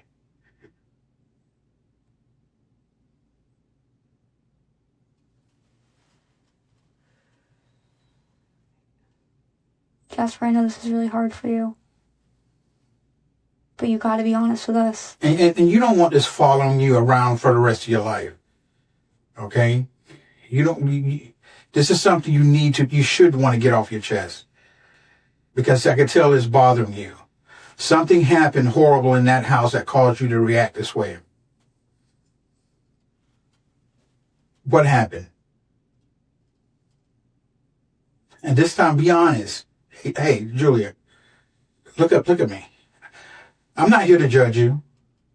I'm not saying you're a bad person at all. They're calling him Julia and Jasper in the same breath now. Both of them, catching it, correcting it, missing it again. And then he speaks. For the first time since the glass, he asks a question. Theoretically speaking, let's say that it was me, right? What?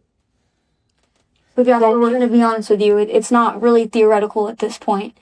Everything he just stated to you is telling us that something happened that you're not telling us, right? So you're basically saying that I'm the culprit. We're not saying that at all. But evidence shows us on surveillance cameras, it shows them walking into the house. It shows nobody in the backyard. It shows nobody breaking into the house. Theoretically speaking, let's say that it was me. That's the last question he asks before he stops asking questions. Because in the next 90 seconds, trying to argue with the cameras, he says something that no innocent person in that house could possibly have known. And he doesn't notice. He's just been told the cameras show nobody in that backyard. So he does what anyone does when they're told a camera contradicts them. He argues with the camera, and the argument he chooses is the one that ends this. The way the camera is angled. 100%. But someone would be seen either hopping the fence, coming around the fence, whatever. And you know that. You know that the camera is angled a certain way. You know that you can walk out that sliding glass door and go undetected. Yeah, and that's an interesting point you just made. That's it. That's the sentence from the beginning of this video. The one thing he says that nobody else in the world could have said. He has just told 2 homicide detectives that he knows exactly where the gap between his mother's 2 security cameras is, and that a person can leave through the back door and not be recorded. Nobody asked him that. Just saying there's a blind spot between the 2 cameras, and the way that they're angled makes it obvious. Yeah. But someone would have to know that. Someone would have to know that there's a blind spot there. Someone that's not random, that's not randomly coming to your back door and breaking the back door, unbeknownst. This person would have had to have known the way the camera's set up only by viewing it from an app, right? You can't really tell. You see it from the outside of the house. Sure, but you can't see the exact scope. There's wide lenses. You don't know exactly what it's doing, but guess who does? And guess who just pointed that out? You do. Hours earlier, on that driveway, he told an officer his mother had a ring and that she used it to warn some kids off the front of the house. He knew that system. And now Cedric walks the whole story back through out loud, one impossibility at a time. So the only thing that makes sense in this instance here is that if this random person that you're saying came up to the back sliding glass door would have had to known that there was something to break the door, they would have had to come into the house and known that there was firearms inside the house, ammunition inside the house to use to then kill your mom and Matthew. For what reason? And then not only that. At no point do they ever go to your door And if you think he's worried about some dogs and he has a gun, he ain't worried about no dogs. Okay? So that didn't make sense right there. All right? The dogs. For 7 hours, the 2 black dogs were the reason a stranger with a gun didn't open his bedroom door, and a 28-year homicide detective takes that apart in 11 words. All right? Now, you was just about to say, what if it was you that did this? I'm saying theoretically. Okay. Theoretically what? What? You said that get it off your chest and whatever, but it's like, that's not how that works. It's... Of course, it's not going to go away that quick. It's not. But you gives us a reason. Because other people are going to look at this interview. And they're going to want to know, is this a monster over here, or is this somebody who made a terrible mistake? And we're giving you a chance. Everybody that comes in here, we give them a chance to tell us what really happened. Okay? It shows remorse, and it also shows that this is something that they probably ain't gonna never do again. All right? So, it's the ball. I mean, you're there. Tell us what happened. Did either Matthew or your mom, did any one of them try to do anything to you when they came home? Is this a monster over here, or is this somebody who made a terrible mistake? That's the question the video opened on. It's the question this interview was built to answer, and he answers a different one. Where are you at in the house when they get home? Because we know you were not in your bedroom.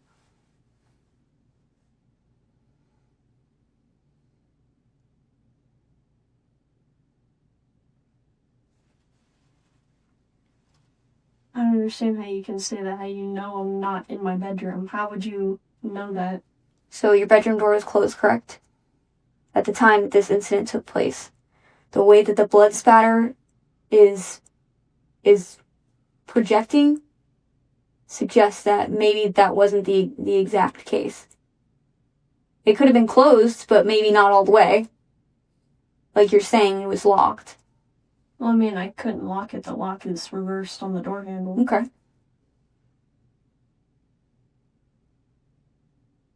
So where were you at when they arrived home? We are giving you this opportunity to express to us what happened, why it happened, what emotions you were feeling at the time that led you to this, right? We're all human. I've been explaining that this whole time. As a human to another human, or outsiders looking in, can know that, yeah, that shit would trigger me too. Or if it was self-defense, yeah, of course, I would defend myself too. They've offered him everything: self-defense, provocation, a reason, a doorway. He doesn't take any of it. And what he does instead is the closest thing to a collapse this recording contains. And it isn't a confession. It's a refusal that answers the question anyway. You made a comment earlier about silence being really loud. It's happening right now.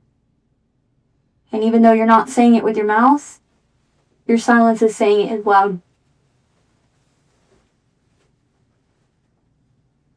Does that make sense? Did you shoot their parents, your mom and Matthew?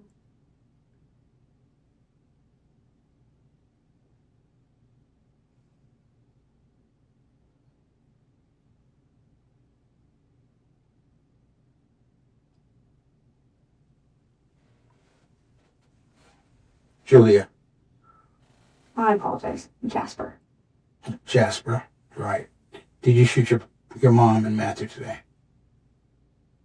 Well, you're basically saying that I did, so do you even need my answer? Do you even need my answer? That's not a denial. It isn't an admission either. It's a 16-year-old telling 2 detectives that he understands the position he's in. And from here, everything he says is about what happens next, not about what happened. Well, we want you, like I said, we want you to tell us what happened. And tell us what, we're giving you this opportunity to tell us what went on, what was going on to make you do this. Did it stem from the argument that you guys may have had earlier about the party? Or is some off-the-wall shit they said to you when they got home?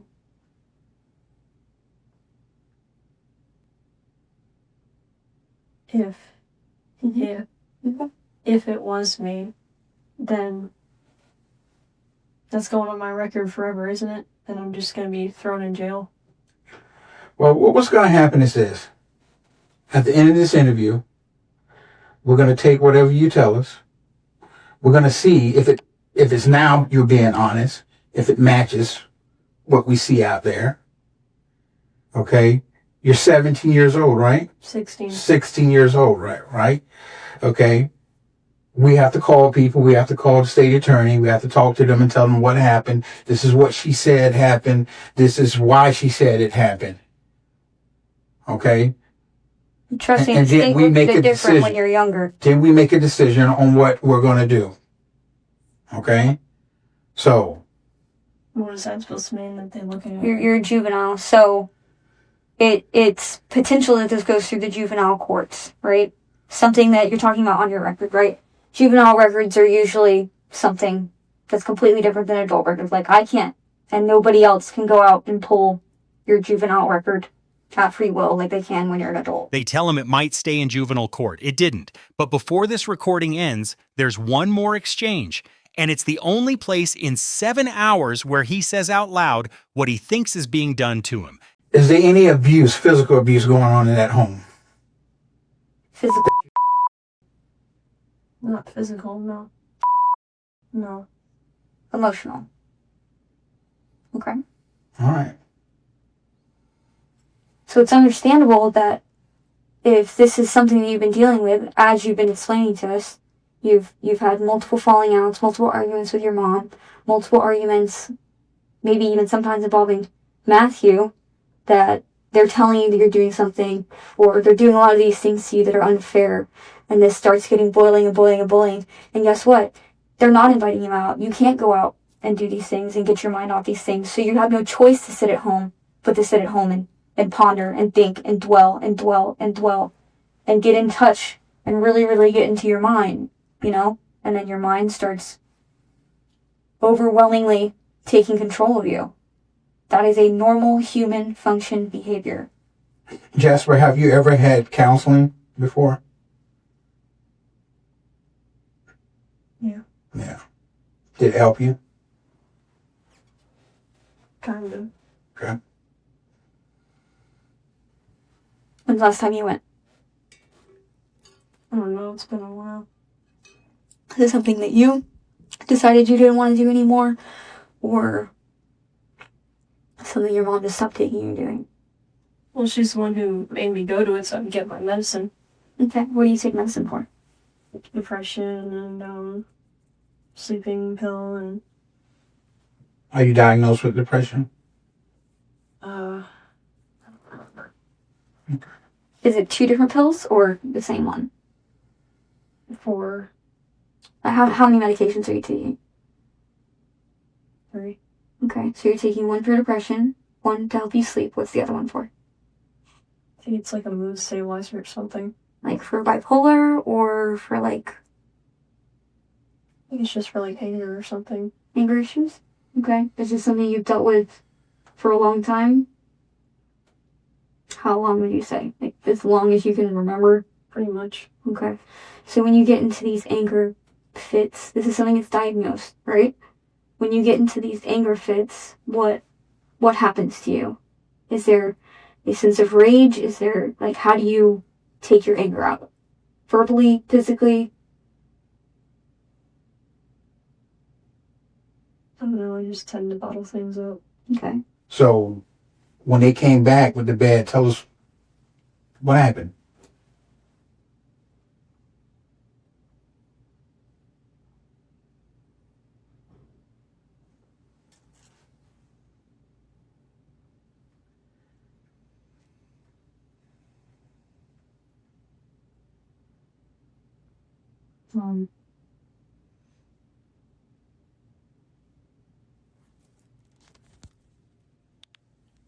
You guys are basically accusing me of saying that I did it.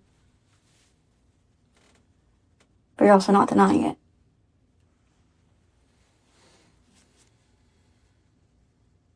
If I did deny it, you guys would just say, oh, here's the evidence, and then... does it really make a difference if I plead guilty or not? Because you're just gonna say I did it anyway. Hey Jasper, you're not here to plead guilty. That's not what this is. That's not what this is about. Please understand that. Okay. Guilty is something you're going to plead when you go to trial or something. Right here, one, we want to know, did you do this? Okay. And if so, why did you do it? And you're giving us reasons. You're letting us know, because we want to make sure you're not someone that's going out killing people. Is this just a one-time thing? Is this just a one-time thing?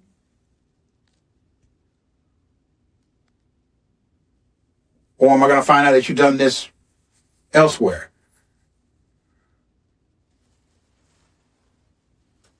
Right.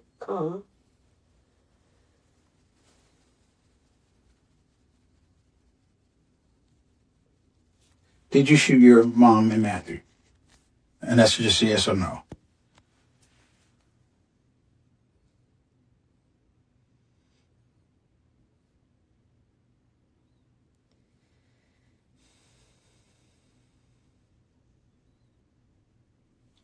And whatever the answer is, I'm going to ask you. If you did, I'm going to ask you why, which is going to be important too.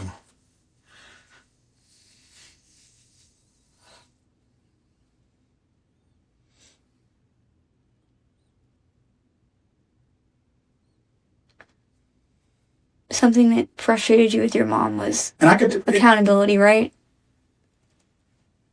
So be that bigger person and do what she couldn't and take accountability for your actions.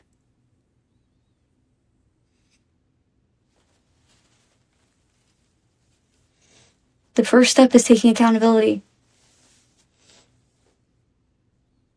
Right? Something that continually over and over and over again upset you about your mom. You don't want to be like your mom, right? I feel like I'm getting guilt tripped at this point. Not necessarily. It's reality. Yeah. Right? But you gotta practice what you preach at the same time. That's where the recording ends. There is no confession on any tape released in this case. No moment where he says I did it. No breakdown. No apology in that room. Nothing that looks like the ending these videos usually have. What there is a boy who stopped answering, and two detectives who already had the glass, the cameras, the footprints, and a phone. The interview is over. And it's the last thing on any recording where anyone asks him anything at all. After the interview, nobody drives him home. There's no more conversation about dogs or anime or what he wants to be when he's older. The part of this that was a conversation is finished. What's left is procedure, and it takes about 2 hours.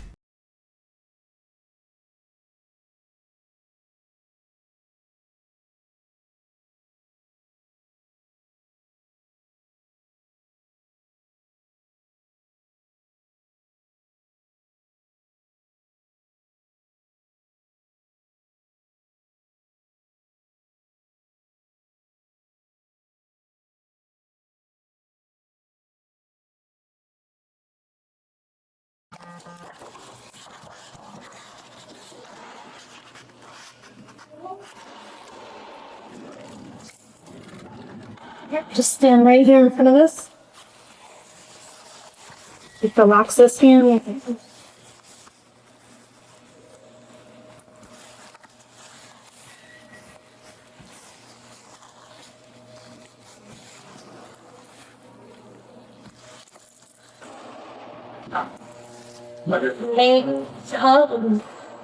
I gotta just save the photo that's on there right now. So if you want to just.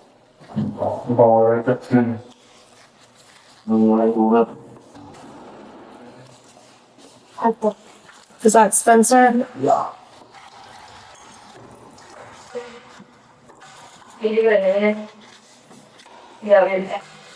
Yeah, the name in the DR. And then just save, because I'm sure they're gonna want that photo.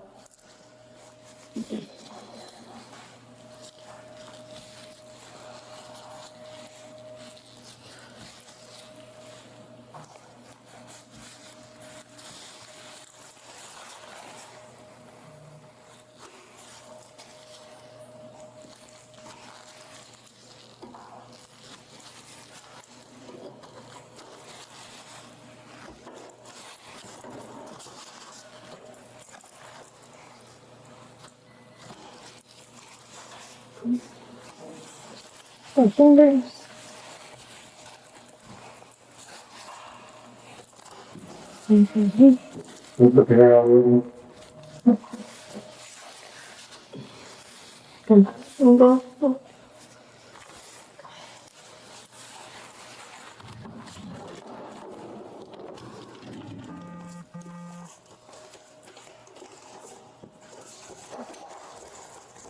Sorry, pizza show. Probably after all that. Correct. Pizza.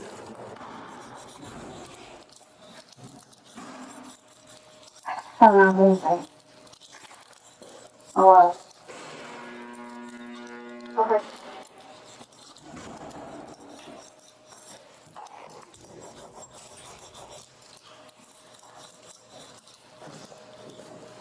What color are the gloves you're wearing? We've already Black. Black.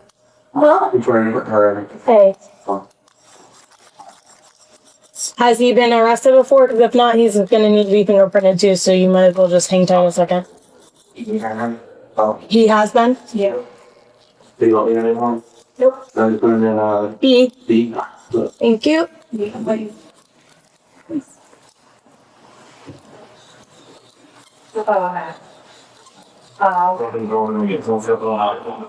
won't have it. And you come off it and they see. Alright. Right. And there's another, they get called off people. They call it people on yeah.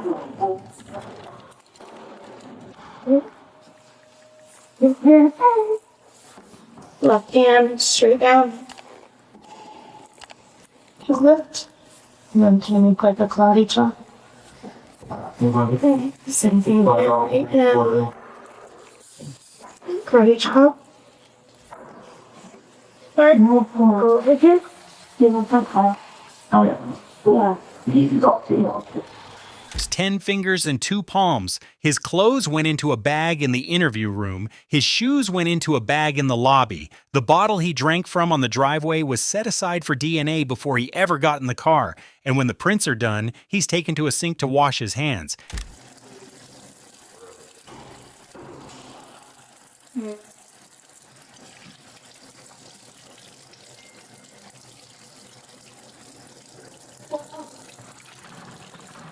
What's going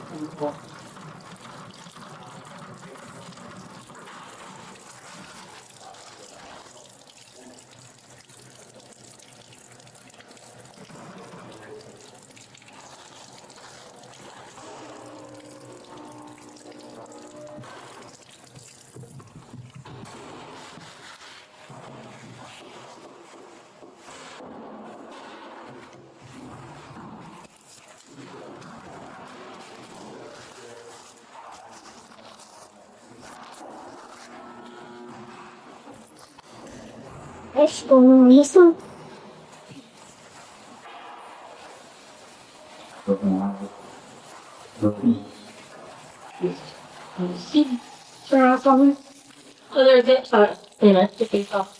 Other than the where those earbuds or what were the AirPods. Okay.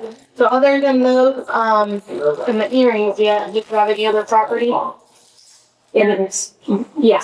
Yeah. No. Are you able to take those out? These? Yeah. I mean, I can. Yeah. It's gotta go on your property. I'll have you sign for this.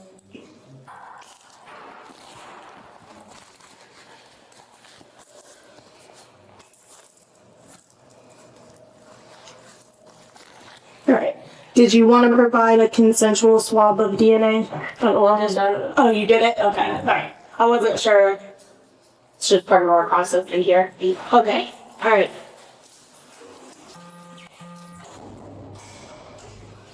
It's just part of our process in here.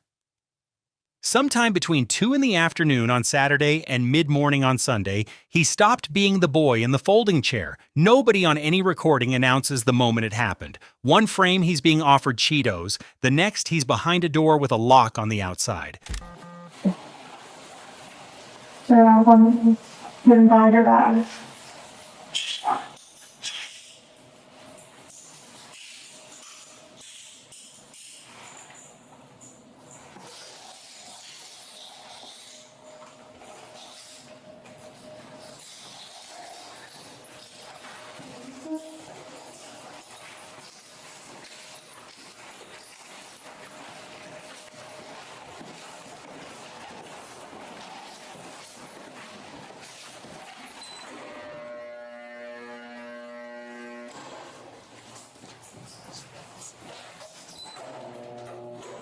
Which side do you want?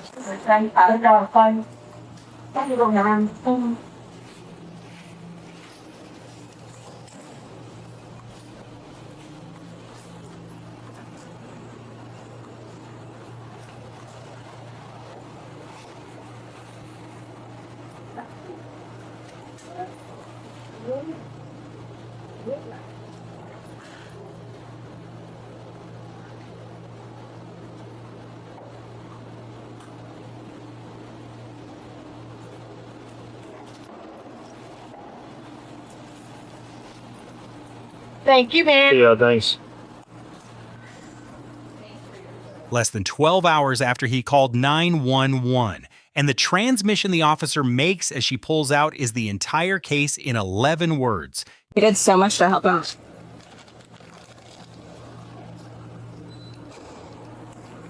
Yeah. Wait. Stupid.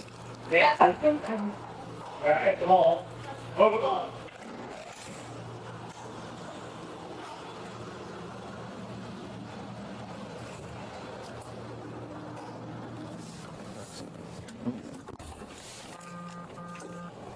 Mm.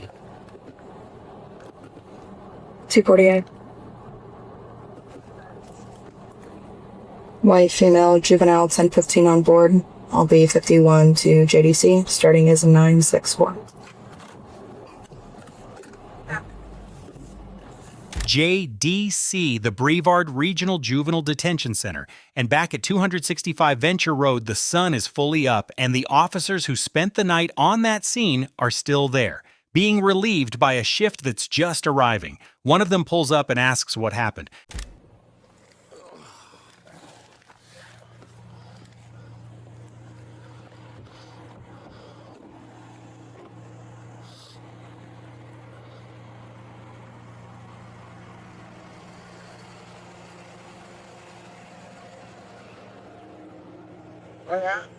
So no, I just got here.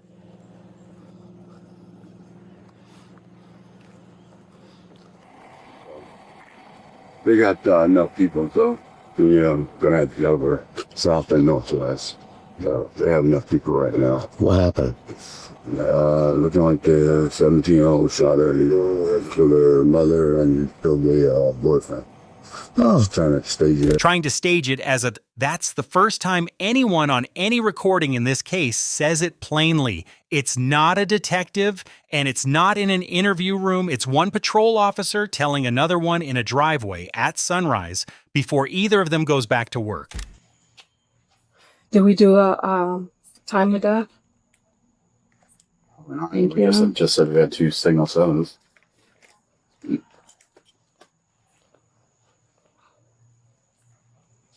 We'll do the time of death at the time they called them both signal 7. 2 dogs went to animal control that morning. A black Chihuahua named Nina, who was a certified emotional support animal, and a 14-year-old black pit bull named Bella, who had been in that house longer than the boy could remember. The house on Venture Road was released back to the family. There was no family left in Florida to release it to. So other people are going to look at this interview. And they're going to want to know, is this a monster over here, or is this somebody who made a terrible mistake?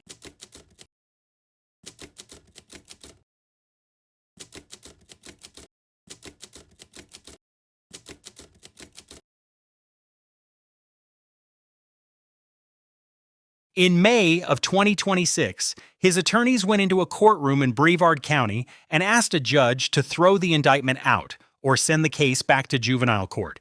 Their argument was about publicity, specifically about the release of the footage you've just watched. Every hour of it. The porch, the driveway, the lobby, the couch, the interview room. The judge took it under advisement. He'll be 20 in 2028. And the only person who has ever been able to say what happened inside that house between 9 and 10:30 on the night of July 6th still hasn't said it. Next time, a man calls 911 to report a break-in at his apartment. 3 people are shot inside his bedroom. He recorded the whole thing on his own phone, and he's never charged with anything.